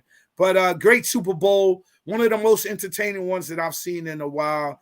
And, of course, the Kansas City repeat, now three-peat factor, the Trevor Kelsey, Taylor Swift factor, Andy Reid, and just a lovable fat coach, eating hamburgers, mastermind genius coach. He's always been a great coach. So we're going to move on from that, man. NBA around the world. The next chapter of the sports, Equinox phases, nearing the All-Star break, which is coming up this week, man. What's the story in the association in the city? Word on the street, the Haps from the arena. I know I didn't like how the Knicks got treated last night. Yeah, man. I saw that call. That must be a heartbreaker for you Knicks fans, huh? I ain't gonna say a heartbreaker because it's one game, But like, come on, what are you doing? What are you really? You gonna do that during the playoffs too? Like that was whack, yo. One game could better mean a seeding at this point. Absolutely. I think that was the biggest let's hope not. disappointment to take from that loss, man. Is that was a winnable game. First of all, that it was a winnable game, as depleted as the Knicks were. Yeah. And then to have it end in that fashion, man. I definitely, I forgot who it was that brought it up.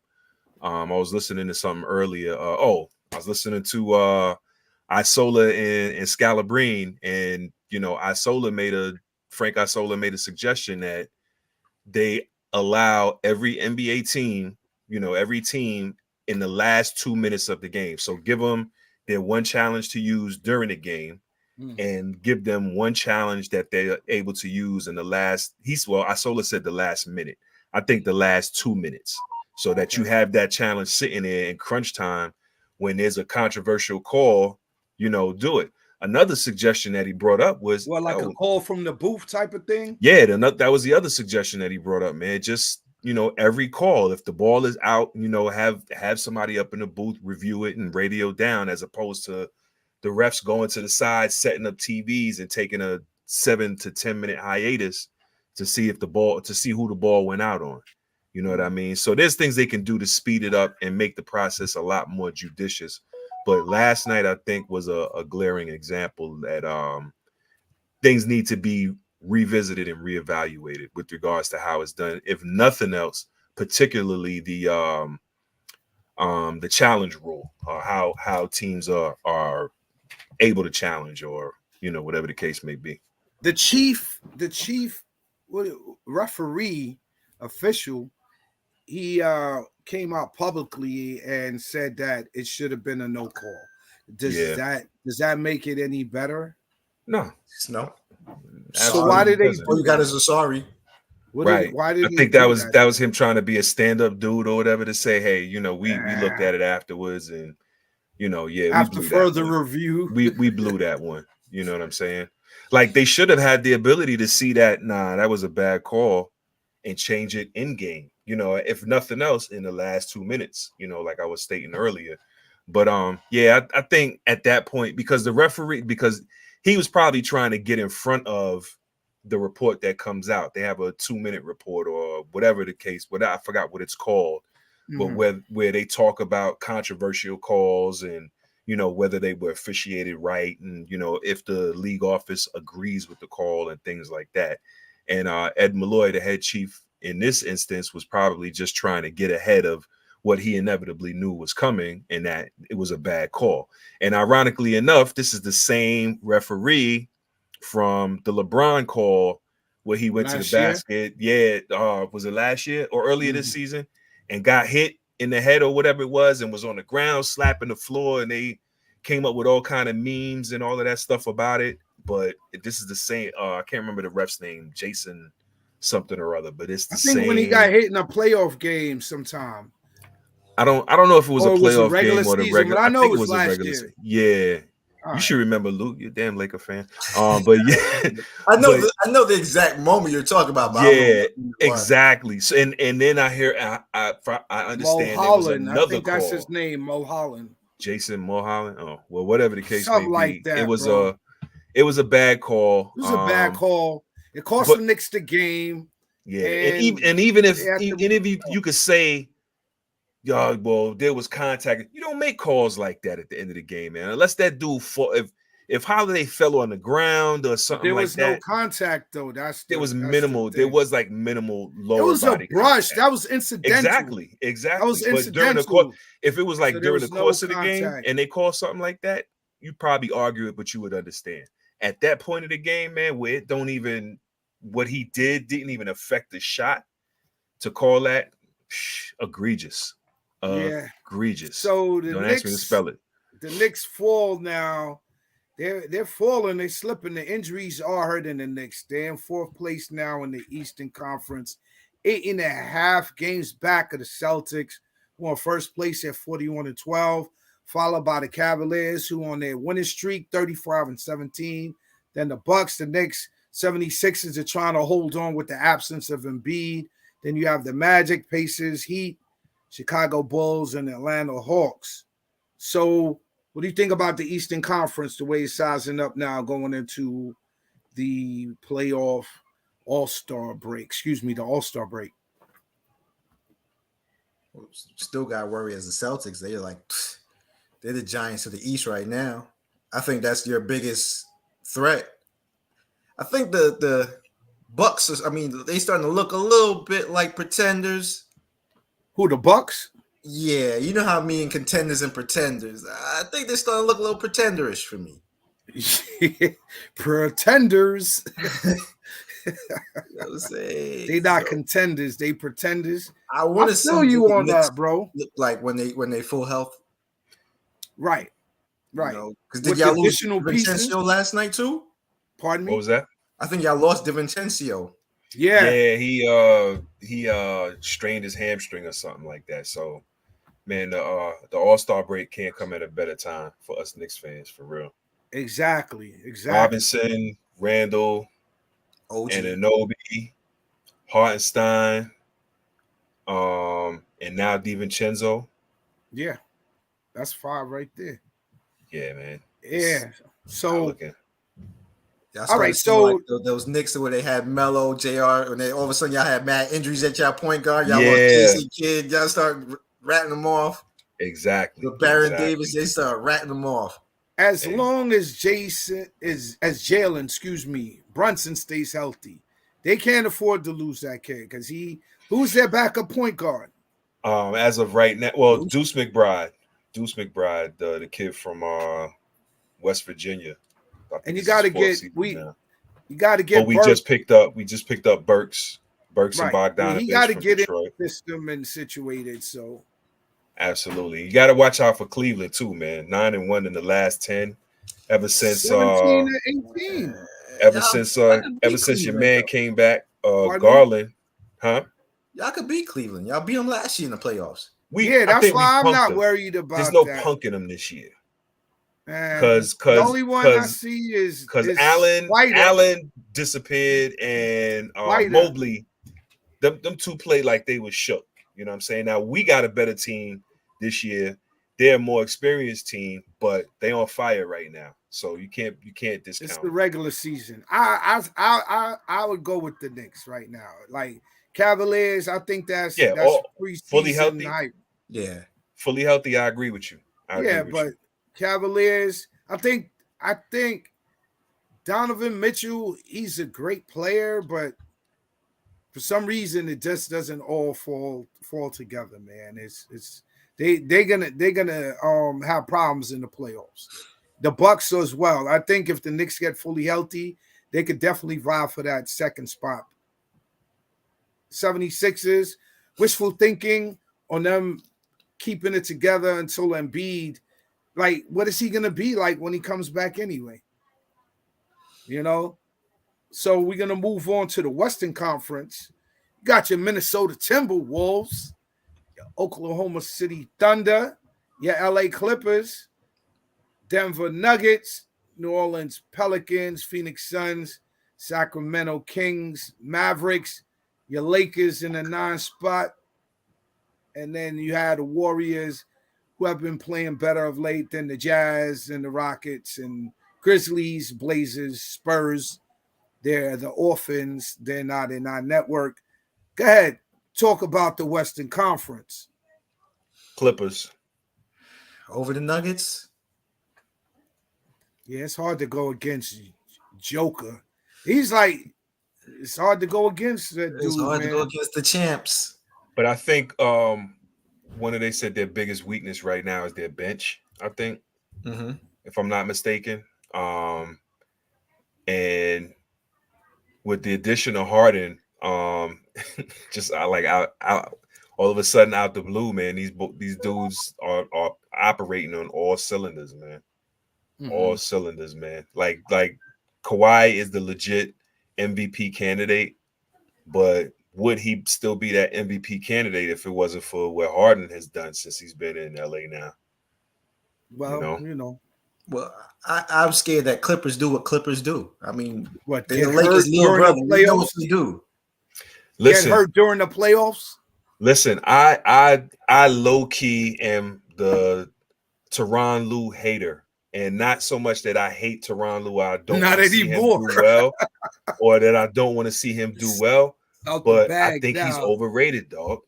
Nah. I really think Tyronn Lue is overrated. And to your point, we gonna find out this Why? postseason. Why? All right. So I think he's benefited from What, LeBron playing? and I think you a can say lot. that about any coach, though. But all right, And go I ahead. and I think a lot of the credit that he has gotten, as far as being the coach that he is based What did more Braun win in Cleveland without him? Didn't he win one with Mike Brown?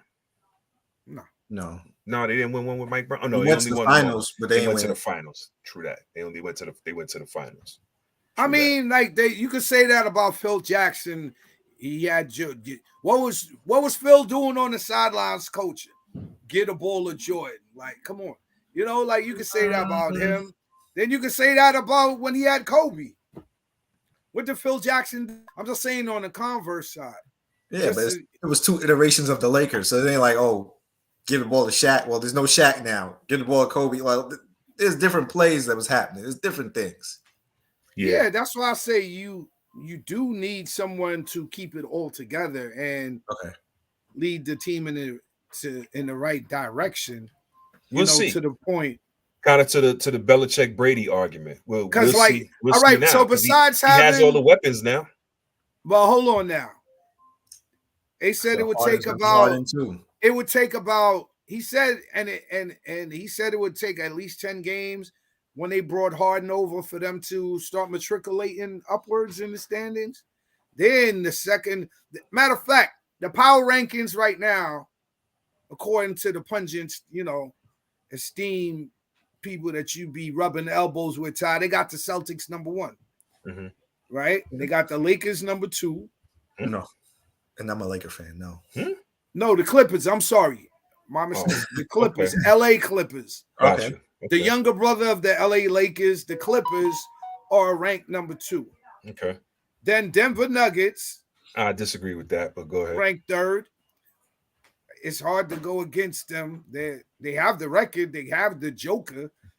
And they got a lot of moving pieces that are there that are like very formidable on the chessboard.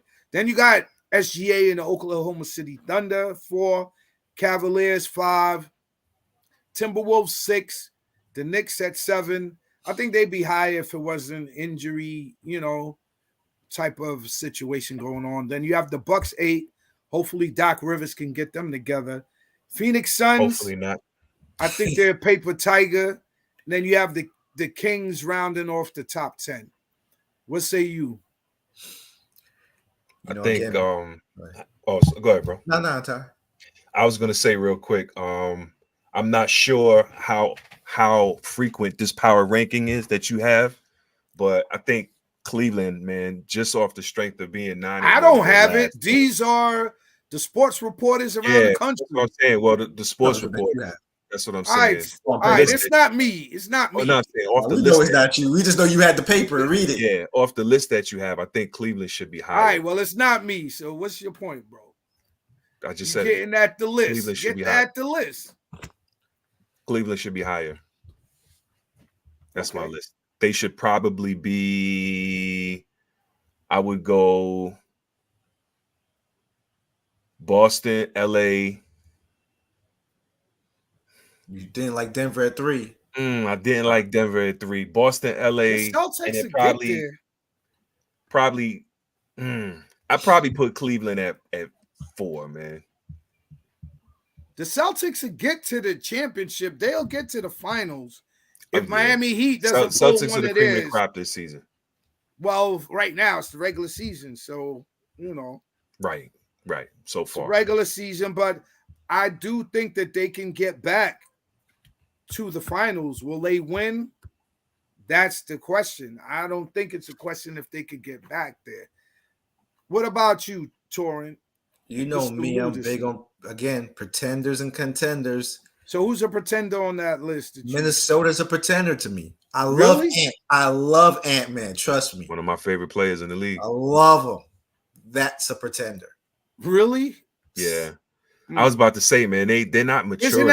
Isn't that Big Cat on that team? Yeah. Rudy Gobert. Yeah, that's one of the examples of how they say it. The animals running the asylum or the crazy inmates running the asylum. However it goes. I don't believe them. OKC, I just think it's just too young. SGA is balling. Boy. Oh, I love SGA's game. They're too young. I don't trust their bench. So we're talking during the playoff scenario. Like I got more faith in Phoenix than I have in OKC. That's the way I feel about the Cavaliers. Like come playoff time, they don't have the experience, the age, and the moxie to really. I could look at Jalen Brunson and see him like being thorough. Even though I have my quips with Randall, I can see him, holding it down and doing what he got to do. And with the new addition, to me, with the Knicks, it depends on the new additions and how they get them into the rotation. And I will say real quick about the East, man. God help the East if the referees start calling fouls against Jalen Brunson's defenders and, these dudes that meet him at the rim the way they should, because this dude does not get calls, man, at all. And I think it's that Brunson is kind of brolic, stocky. You know what I'm saying? He's not a slim dude or slight or slender or any of that stuff. Right. And guys that are solid or thick or muscular or whatever, Shaq, just bigger than him, LeBron, they ref these guys differently. They don't call the game the same way. It's almost like you welcome that guy. You know who else was like that? Chauncey was like that, man. Chauncey Billups was like that, man.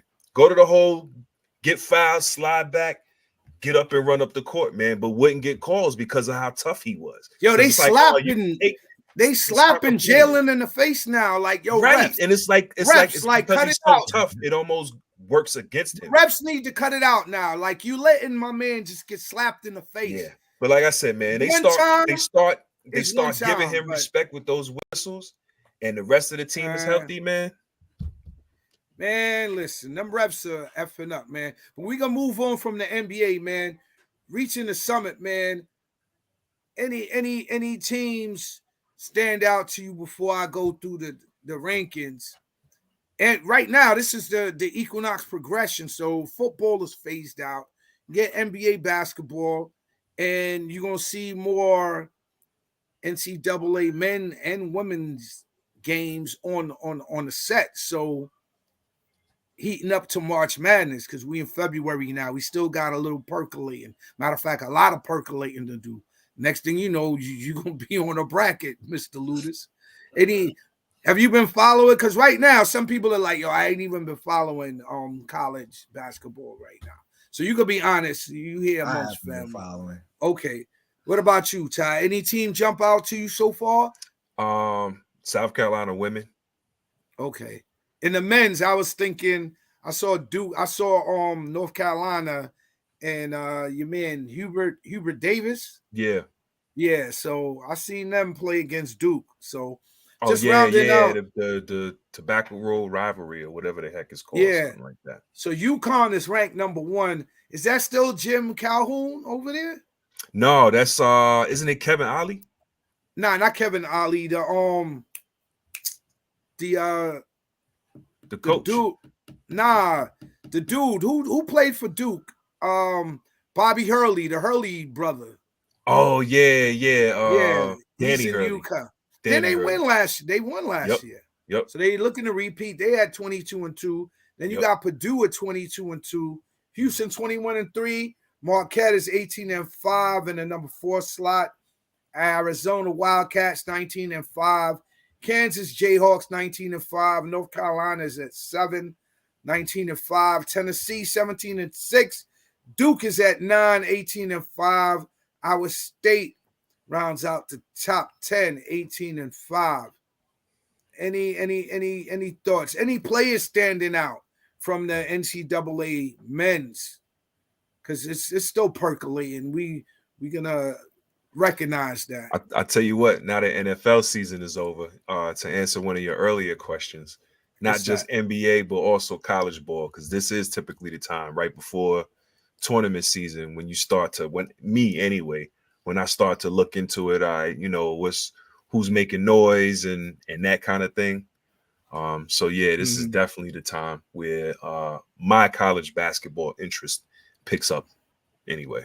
You take a deep dive. Yeah, a deeper. Well, yeah, you're right. A deep dive. Yeah, because you just had your foot like by the edge of the bay, right? Exactly. It's like your movie is still going, and like you're stepping out in the hallway and like peeking in the other theater real quick. All right, I'm coming. Let's let this movie finish first.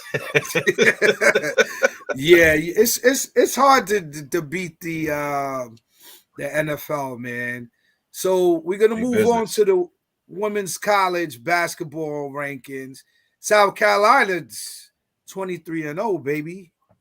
Damn. Coach Dawn, baby. Coach Dawn Staley. Then you got Ohio State 21-3, Stanford 22-3, Iowa 22-3, and then the fourth spot. Clark. Texas is 22-3. NC State 21-3, Kansas State 21-3, Colorado 20-4, UCLA 19-4, USC 17-4. Any thoughts? Wow, no LSU? LSU is 13, 21-4. They remember your girl Angel took some time off. They gave her a sabbatical, a hiatus, time off due to personal. You know how that's like the go-to line. Time off due to personal reasons, right? So, but they're 13 spot. But Dawn and South Carolina, what are they? The Gamecocks? Yeah. South Carolina. Yeah. Who did LSU again beat in the final? Iowa. Because what was that girl name? She can ball. Clark. Caitlin Clark. Caitlin Clark. Caitlin Clark. Yeah, she's about to break Kelsey Plum's record, for all-time points scored in NCAA women's history, bro. That's big. But I have to apologize. I didn't know your last name last week, young lady. Juju Watkins. There you go. Get it right. She's the next big thing. 51. She was balling last night, man. She was balling last night. She reminds me of my first girlfriend in high school, man. It went to Sheepshead, Tawana Towns, giving you a shout out. And because she had the bun up here, kind of Indian looking. Oh, I thought it was gonna be a love and basketball story you about to tell us, like she played for your heart. Right. Nah. I'm just saying she reminds me of her because they both played ball. And they both Indian with the bun up in the hair, but ain't no basketball story. I leave that to your man Omar Epps and things. Bro. Just gonna be out there playing for his heart. I get it. You don't never see me like Double that or on nothing. the set. You don't never see me like that. So you gotta make a joke because it's definitely not real. Any thoughts on the NCAA women's, man? You're a funny dude.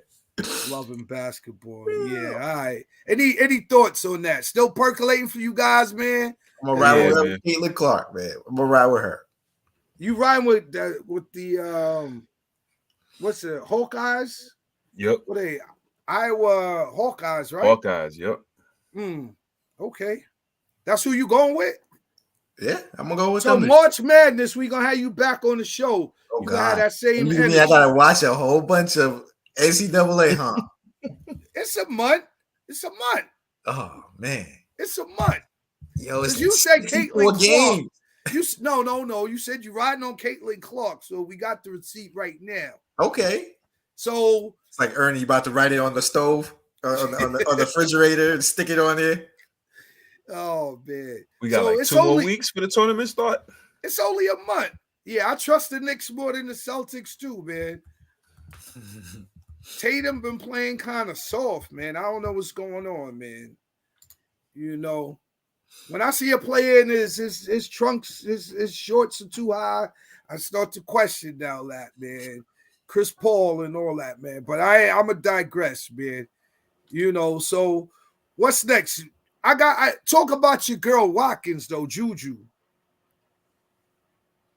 Todd? She's a monster, man. She's a monster, man.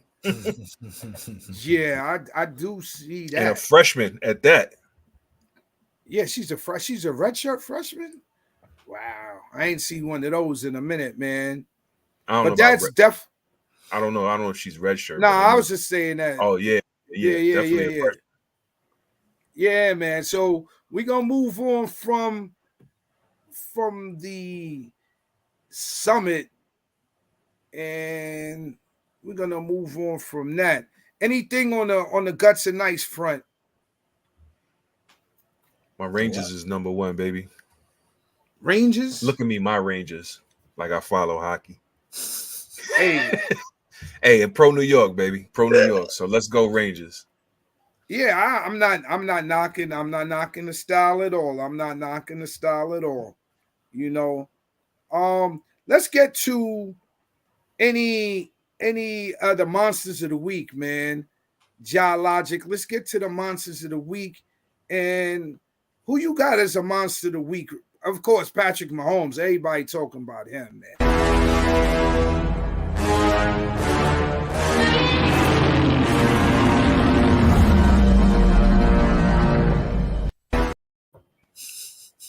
Who's a monster of the week for you, Torrin?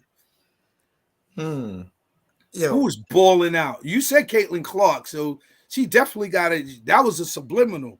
That's the first one you got to shout out is Caitlin Clark. You saw her balling out, right? Of course. And again, any man that gets to get pushed his coach is a monster to me, so I'm going to give it to Kelsey. Any man is allowed to do that. Bark at his coach. And he almost knocked him down. That's crazy.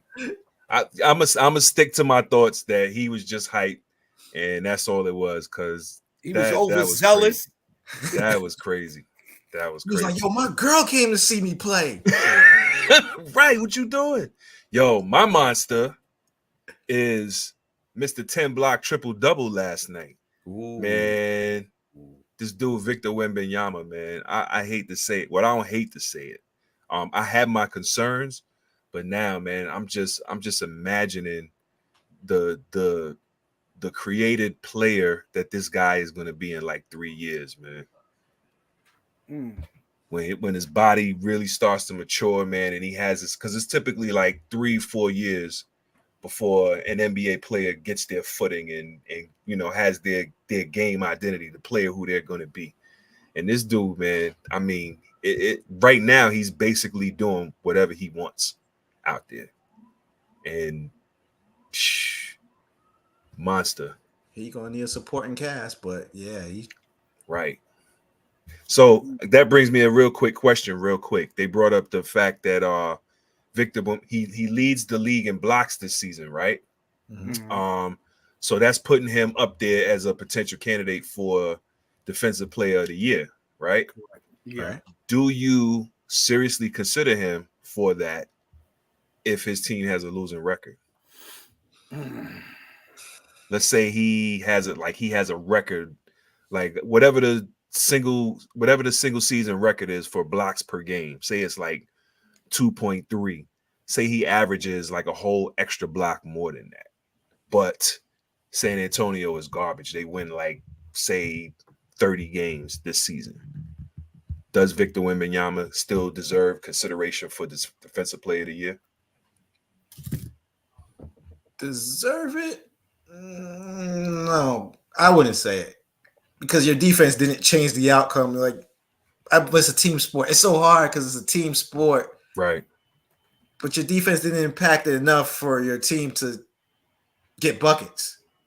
Right. What place are they in? What place are they in? The Spurs? They're in last place. I think so. They're 11-43. So his defense to so 30 games is a stretch. Yeah.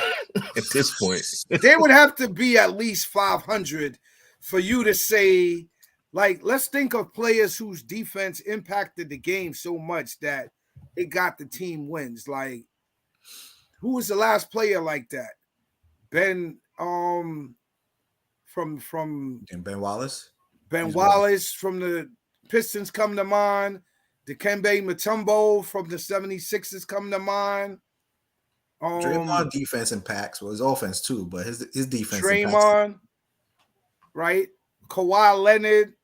Yeah. Oh yeah, definitely the claw. LeBron James when he was playing defense on a high level. He takes breaks now. That's why I say, like, you got to be consistent. Has Shaq your ever man, won? your man Conley. Isn't your man like your man Torin Conley? Mike Conley? Wasn't he reputed as like a high-level defensive stalwart for He years? was at No, one I'm point. being serious. Yeah. I said it's your man messing around with you. He was but defensively noteworthy. He was the highest paid player. Yeah, that's LeBron crazy. got that contract. Yeah. Mike Conley. Didn't he make an all-star team? Yep. All right. So, any other monsters of the week, man? So you putting Yembe? Yeah, I can't pronounce it either. Wembenyano. He's one of the monsters. We just gonna say Wemby. I feel like Charles Barkley just every say time Wemby. I try to say it. Just say Wemby. Say Wemby, yeah. So say he's Wemby. one of your monsters of the week. 27, 14, and 10, baby. That's a triple double. 10 blocks. But he had to be consistent though. Juju Watkins definitely a monster of the week. We already said Caitlin Clark, Patrick Mahomes, Andy Reid's the Kansas City Chiefs, man. Because a lot of people doubted them with the slow start they had. So we're going to see, man. Any underdogs, man? We're going to talk about some underdogs, John Logic. Who's an underdog? I know I got one on cap. Underdogs of the week. Rising. Think of that. Who's the underdogs of the week? There's no need to fear. Underdog is here. All right, Clemson, they had an upset victory last week. I know you ain't in the waters of the NCAA men's, but they came up with a big win last week. So I got Clemson on deck. Anybody else? Listen, y'all may not think because y'all team, but I think the Knicks are the underdogs, man. Really? Because they're not supposed to be where they're at. I'm sorry to say, y'all are not supposed to be, but y'all are historically speaking, he has the Knicks as underdogs. I got you guys that. are overachieving, and I love it. I love it because I love Jalen Brunson playing. I got that. I say that too. I think he's an incredible player. They are underdogs right now. But you don't think the Cavaliers are underdogs too? I think they're playing to their talent level. That's what I think. Underdog. I'll tell you, Philly right now playing without Embiid and without Tobias Harris. They just got your boy Buddy Hield from Indiana, and I think they just won. Like I think they lost like their first two, but I think they won like their next two games or something like that. Buddy Hield went off for like 30 something last night. They looking like they clicking. So, I don't really I'm a Knicks fan, but I show Philly some love, especially without, Tyrese and Buddy Hield carrying that team without Embiid. Right. That's big. Gotcha. What's your underdog? And Clemson. Clemson was my first one, man. Big upset victory last week, man, in the ACC conference, man. So that was big. Yeah, definitely shout out J58, Minnesota beating the Clippers. That was you think Minnesota's an underdog this year though? I mean, just the way the Clippers have been playing lately.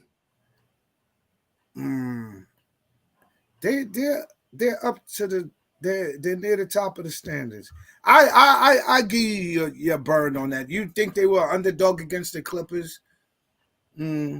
I'll say that's a pick 'em because Edwards they got a good team, and they got Big Cat. Like, come on, how many They're inconsistent, 7-footers? bro. How They're many inconsistent. 7-footers? They As near much the top as of the much as you standing. like, Hold on. They yeah, near the top of the standing, so they got to be right. consistent on some level. Mhm.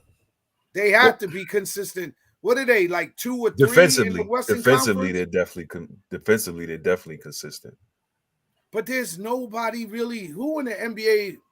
Well, we see the Knicks a lot, and Tibbs is a defensive-minded coach, but this is not a defensive NBA that we're seeing right now. There's a couple of teams, the Knicks Right? being one. I said the Knicks. I see the Timberwolves play defense.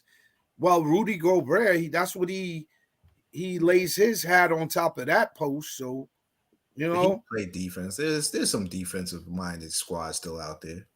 during the playoffs, the Heat play defense. Not the regular season so much. Jimmy Buckets might take some games off, man. Partying in Miami until the playoff comes, man. Who knows, bro? But Guts and Ice, man. You got your Bruins is leading up the Atlantic, followed by the Panthers. In the Metropolitan, man, you got the Rangers, followed by the Hurricanes. Then you got the Dallas Stars in the Western Conference, followed by the Avalanche. The Vancouver Canucks is in the Pacific, followed by the Vegas Golden Knights, man. Any orphans, man? Any orphans that we got out there? Like, just think of somebody who you just not really. Somebody you're not rocking with. The orphans. They're not on our network. They rumble anyway. The refs, besides the refs in that Knicks game, the refs in that Knicks game, they not in our network. That was terrible, man. They definitely orphans, man. Who you think is an orphan right now, Ty?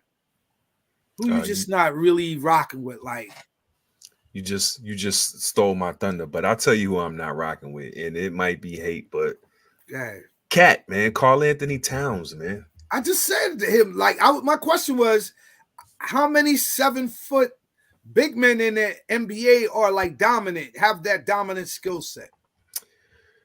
This is so crazy because they asked a question on a show I was listening today. Is there any player in the league right now that's comparable to Shaq, relatively speaking? The way how Shaq dominated back then. Is there any big man right now that you could kind of relate to him or say he's similar in the way that he dominates the game? And I couldn't think of anybody. I mean, you kind of think of Giannis, but if Giannis got his back to the basket, he's kind of neutralized. But you don't feel like Joker's that? He plays more like Wilt Chamberlain. Like, he's but standing in the center and passing the rock around. He can hit jumpers. He makes them doopsie-doo shots at the rim. But as far as, like, when I think of Shaq, I'm thinking about 300-pound Diesel coming through the lane, like, just slamming. Like, yeah, I don't get that from Joker. To his point, Torrin, Joker is more influential than dominant because he can be taken out of his rhythm or whatever, and then it's like, all right, well, I won't shoot. I'll just hit behind the back, no look passes over your shoulder while you're guarding me in the paint. Shaq was like a force. Yeah, Joker's cerebral. Just like Wilt. Wilt was a force too, but he played like, that's the only player I could compare Joker to. Is like Wilt. He'll be the center, and he's passing. He's run because he does the same move. Stand right in the center in the post. He passes the ball around. He gets his when he got to. He has like the most triple doubles right now. Yeah, but then that's kind of hard because not many players that will come straight down the line, like you said, probably Giannis, that you're going to be fearing when this person. LeBron, but he's not even as Diesel as Shaq. Like, there was no player that I could say was when he was in shape like Shaq Diesel, bro. Not even Giannis. Like, Shaq could just, box him up with no problem. Giannis is more a north and south player. Right, but you fear when Giannis is coming north and south. That's because look at dudes move out his way. You don't want to get hit. It's like LeBron coming down straight down. You don't want to take that. If you get the position in time, it's a charge. Have man up and take the charge. They don't play defense like that no more in the NBA, man. You know, Giannis, I don't have no problem with Giannis. He has to fine-tune his game besides just going north and south and dunking and bullying his way to the rim. He reminds me kind of like a young LeBron used to bully his way to the rim, elbow you and bully ball you to the rim. And now, as me and Tal was talking about the other day, they let you take like 4 and 5 steps before they even call a travel.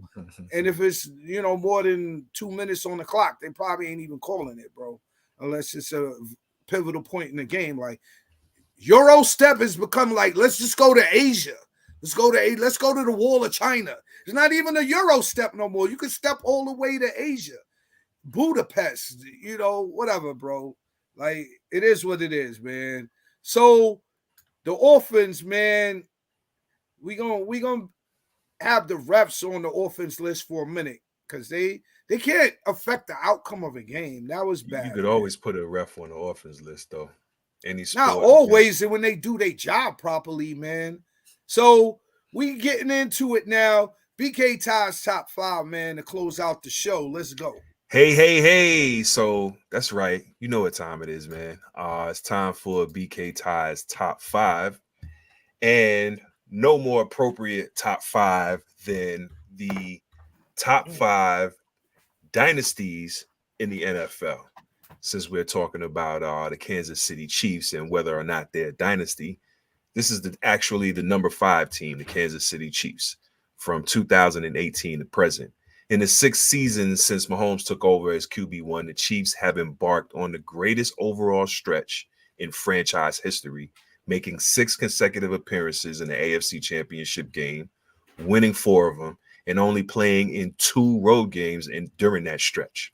Behind a high-powered offense led by Mahomes and superstar tight end Travis Kelce, combined with a strong defensive unit, the Chiefs have earned victories in 3 of the 4 Super Bowl appearances, losing only to Tom Brady.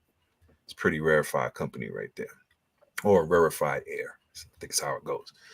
Coming in at number 4, we have the San Francisco 49ers.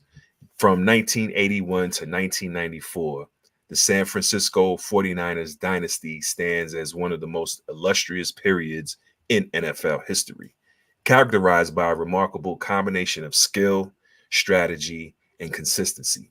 Coached by Bill Walsh and then George Seifert, the 49ers achieved unparalleled success, winning all 5 of the franchise's Super Bowl titles during this period. The dynasty began with the emergence of Montana and Rice for their first victory in 81, and they continued to dominate the 80s, and their success extended into the 90s, culminating in 1994 under George Seifert with QB Steve Young under center. Coming in at number 3, we have the Green Bay Packers. Now, to Reed's point, the Packers only have 2 Super Bowl titles, but that's because they came in when the Super Bowls began. So they won the first 2 Super Bowls, and they won the last 3 NFL championships from 65 to 67. The famous Ice Bowl in 1967, where the Packers clinched the NFL championship in frigid conditions against the Dallas Cowboys, remains one of the most iconic moments in football history, and also remains the coldest game to date in NFL history. And to a point that I made earlier, the coach of these Green Bay Packers is none other than the man who the trophy is named after, Mr. Vince Lombardi. Yes, sir. Coming in at number 2, we have the Pittsburgh Steelers, the Iron Curtain.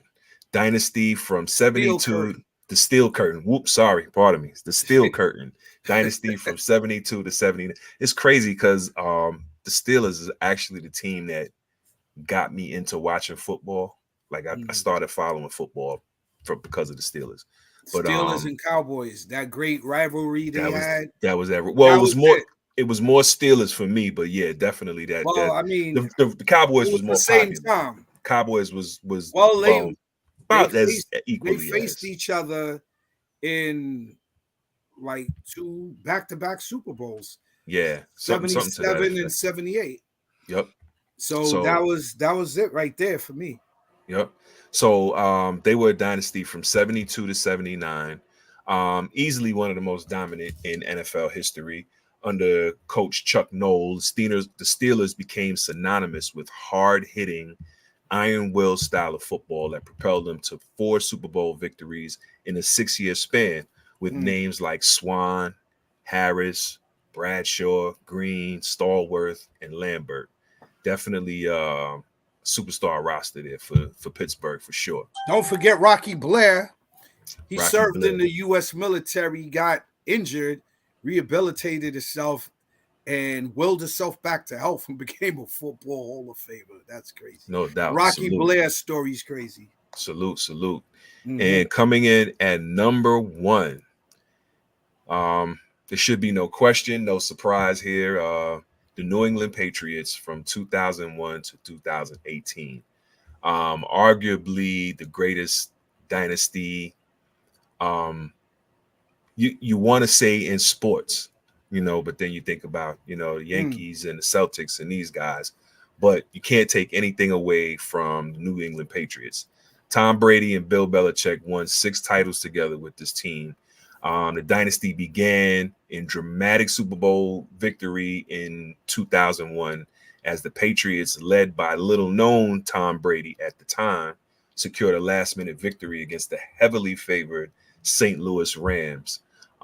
This win marked the start of an unprecedented era of success, with the Patriots appearing in 9 Super Bowls and winning 6 championships. Phenomenal. Crazy. And that rounds out. Say it again.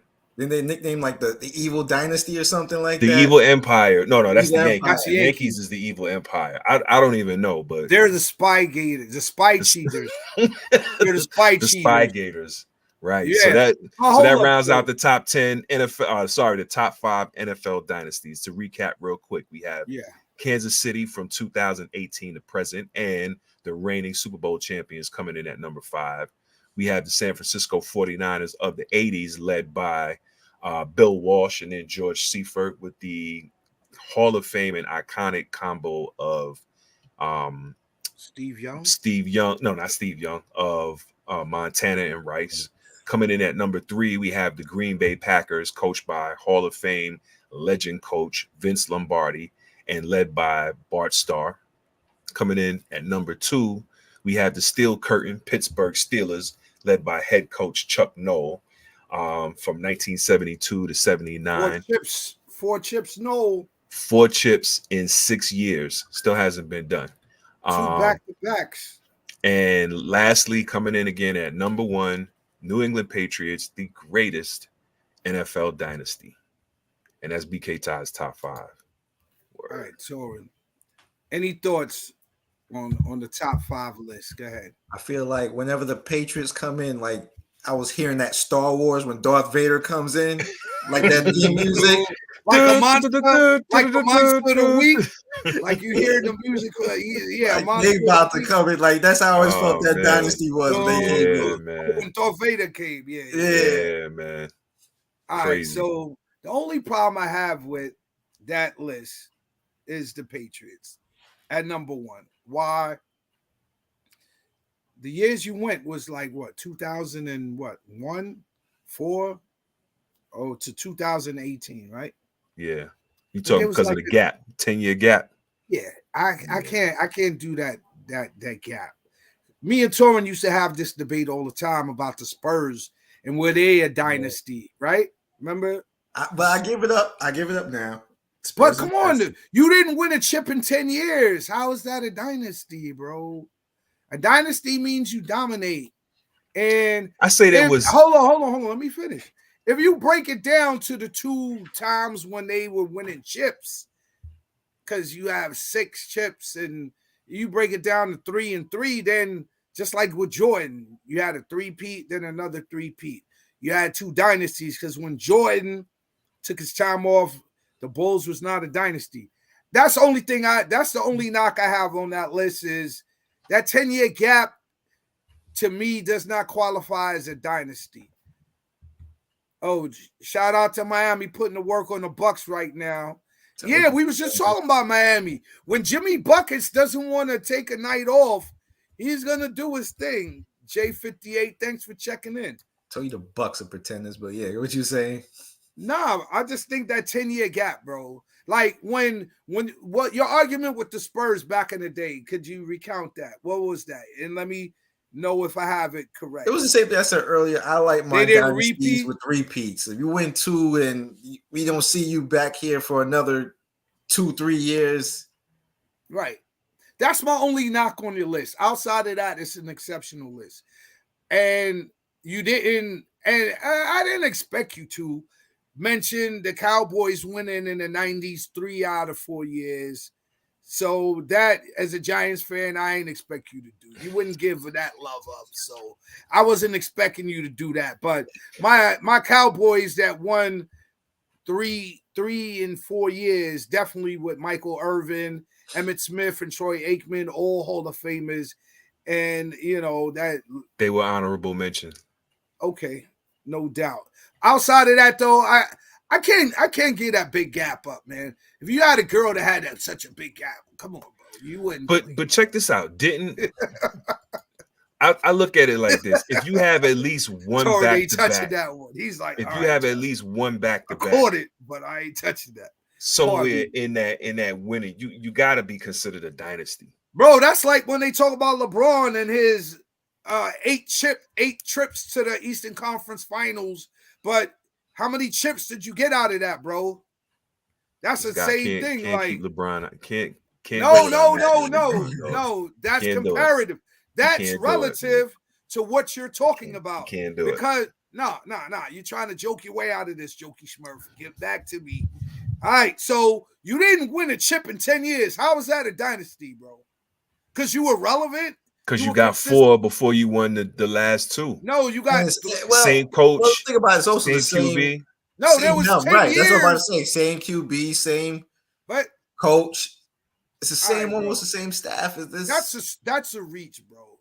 You didn't win a chip within 10 years. That's not a dynasty, bro. You can't extend it. If you want to break it down into 2 parts, I give you that.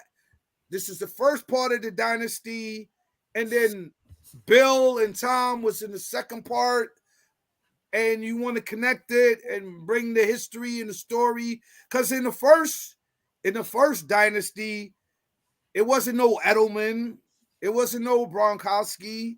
They had a terrific defense. They had a great kicker, and Tom was still, as they talking about your man Purdy, he was a game manager. They won like 2017 in their first Super Bowl. It was a game of inches where the Rams, they were driving down. If they had 30 more seconds, they would have won that game. But football, all sports is a game of inches.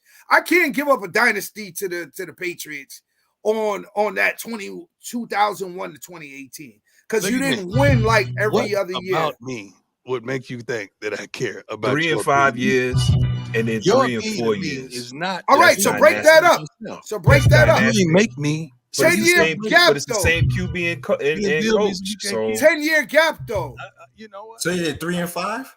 3 and 5, and then 3 and 4. So break that up into 2 parts. I mean, if we're giving the Chiefs a 3 and 4.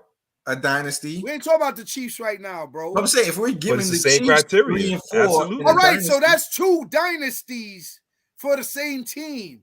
They had 2 periods of dynastic rule, just like in the Yang dynasty, the Ming dynasty. But they only counted as 1 because it's the same QB and the same. All right, well, coach. I'm counting it as 2 because 10 years, just like and I'm the sure Spurs, New England fans love you for that. It doesn't matter whether they love me. The Spurs, they didn't never win back to back. So we had a hard time even making them a dynasty. Gotcha. Right or wrong, Torin? Like, keep it real. Yeah. All right, then. Same thing with the Patriots. You ain't win a championship. Like I said, I give years. it up now. I give it up. All right, all right. So can we just salute Bill Belichick and Tom Brady was a dynasty. We ain't gonna talk about the whole team. Like, it goes under the Patriots, but I'm sorry, Ty. I love you to death, bro. But I can't let the Patriots be the #1 dynasty and they didn't win the chip 10 years apart, but I get Gotcha. your point, though. All right, so the Yankees is a dynasty. They're the greatest dynasty in baseball. That's what you're talking like? They might be the greatest dynasty in sports. Sports, yeah. All right, so now I'm connecting with you. All right. So now I'm connecting with you. So if you're talking on that level, all right, I give it up, bro. All right. But I still have some reservations because like 10 years in between chips. I Right. got you. But like even I said, when we talk about the Yankees, though, I think we people break it down to the excuse 90s that dynasty. gap because they did it twice, and it's the same coach. The Yankees did it and more it's than basic. twice. No, I'm talking about New England. I said I that's know, why. and I'm comparing that to the Patriots and the Yankees, right? They had a dynasty in the 90s. They didn't really win in the 80s. They didn't really win in the 70s. They won 2 in the 70s, 1 to 3 chips. Was that a dynasty for the Yankees? They went in 76. They lost to the Reds. They beat the Dodgers in 77 and 78. Is that a dynasty for the Yankees in the 70s? No. 2 out of 3. They repeated back 2 to out back. of 3. 2 out of 3 is not a dynasty. 76, they lost to the Reds, the Big Red Machine, who's one of the greatest dynasties in baseball history. Then they won in 77 against the Dodgers and 78. 79, they didn't make it back. So that's not a dynasty. No. In the 60s, so Torrin, what do you say you? Great team or dynasty? Yankees. No, the Yankees. 76, 77, 78. I'm trying to make a comparison here to show you the difference now. What's a dynasty to me? 2 out of 3. 76, they went to the chip, lost to the Reds. 77, 78, they went to the chip. 3 times to the chip straight years. 2 out of 3. That's a dynasty. 2 out of 3? No, I'm not giving you that. Because you repeated. Yeah. 2 out of 3, no. But if you How say many something teams like 3 out of repeat 4, though? if you say something like 3 out of 4, then we talking. Right. All right, so now 60s, Yankees won like 6 out of the 10 chips for that decade. Is that a dynasty? Oh, that's definitely a dynasty. All right, so that's what I'm talking about. Like, you don't talk about the Yankees as a dynasty in the 80s, do you? If I talk about, no. Why? Because they didn't win in the 80s. Gotcha. So if you're going to give a 10-year gap to the Patriots, and you got to give that gap to all the teams. Like, we're not doing all that gap. That's like going to the dentist to get a bunch of fillings, bro. I'm not doing that. And it's not just a gap. They did the 3 and 5 and then 3 and 4. Okay, so break it down into 2 parts. We're talking about, why is it all right? Ty. Why is it so hard for you to break it down into 2 parts? Because he's talking about organizations. Because it's the same coach, it's the same players, basically. It's the same. It's like they just took a little hiatus, and then they revamped and ramped it back up, and it started whipping everybody's ass again. 10 but years it's the is same. Not a hiatus, it's bro. the same 2 major components. Nah. Belichick, Brady. We That did I it agree here. with you. It was dynastic. We chill. We let y'all live a little bit. 10 years? You know what? Let me show y'all how it's done. Matter of fact, let's show them how it's done. Boom, and we did another one. You were frozen for 10 years, bro. Bulls is a dynasty. I mean, you know, whatever all right, you want to call Jordan it. won the first 3-peat, right? Then he retired for a couple years, came back and did another 3-peat. Those are 2 dynasties. But the 2 years that Jordan didn't play, right? Do you consider that? You're going to bring up another team every time I don't agree with you? Ty. Don't joke your way out of shit, bro. I'm not joking my way out of it, but you every time I tell you, yes, they're a dynasty, you bring up somebody else and it's not even they're not a dynasty, bro, with a 10-year gap. Got you. All right. And they're not a dynasty. All right. The 2 years that Jordan retired were the Bulls a dynasty. Yes. No, they were not, bro. Okay. What did they win? Come on. Old fools. Look at me. What about me would make you think that I care about your opinion of me? Your opinion of me is not the opinion that I have of myself. You ain't make me, so you can't break me. You didn't build me, so you can't kill me. You know what? God established me, so you ain't nothing you can do to me. I've been him. I've been a difference maker, a game changer. I've been that guy. So what will change? Not a darn thing. I'm not even playing the game, and you got an opinion of me. I love it, but I don't care. And I wish the world thought like that. Youngsters, if you're out there right now, do not give a darn what opinion people have of you. Long as that opinion is not consistent of that of yourself. You be classic, you. man. I'm not paying to make John you feel Logic. good about me. I already feel good about This was me. a classic, man. I know next time I come on y'all show, I'm gonna get a bottle of water. Why you ain't had water, bro? You was speaking. I know. Yo, I appreciate you, man. Appreciate you, bro. Yo, Torrent is one of my he's a part of he ain't like on the front line street dude, but he definitely part of the underground railroad, man, the underground network, man. You couldn't survive, man, in slave times without having a cat like Torrent, man. Smart dude, man, connected, likable, lovable dude, man. I love you, bro. All Love the you time, too, bro. man. You said it come through. I told you I got you. I'm a man of my word. I appreciate No, that. I appreciate you coming through. You got to definitely come through again. We appreciate everybody that's checking us out. Once again, man, hit that subscribe, hit that notification bell. Definitely hit the like button, man. We appreciate everybody that's checking in, everybody that's supporting. Shouts out to John Logic. Shouts out to the iRant Network. Reed Richards. Salute to you, brother. Torrent. All right. K Cash. Yeah, we got to do this again, yo. Yo, March Madness, man. Cause I know you're gonna be in a bracket. So when you're about to set up your bracket, I'm guessing, bro. Huh? Guessing. You can get an AI to pick your bracket now. Jesus.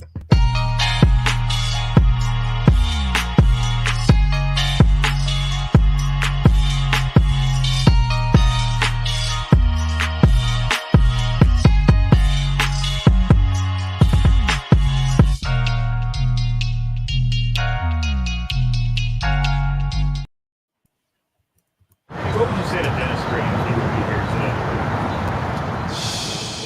Man. I don't know, man.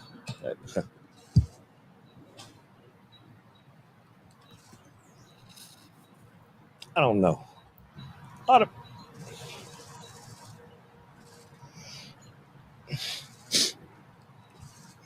I was 6 years old playing this game on draft day. I really don't know why I was treated the way I was treated on draft day, but Coach Green gave me an opportunity, man. And I told him, Coach, you're not going to regret this. So you asked me what I would say to him. Man, I'll probably just fall in his arms and give him a hug, man. There's no words that I can tell him.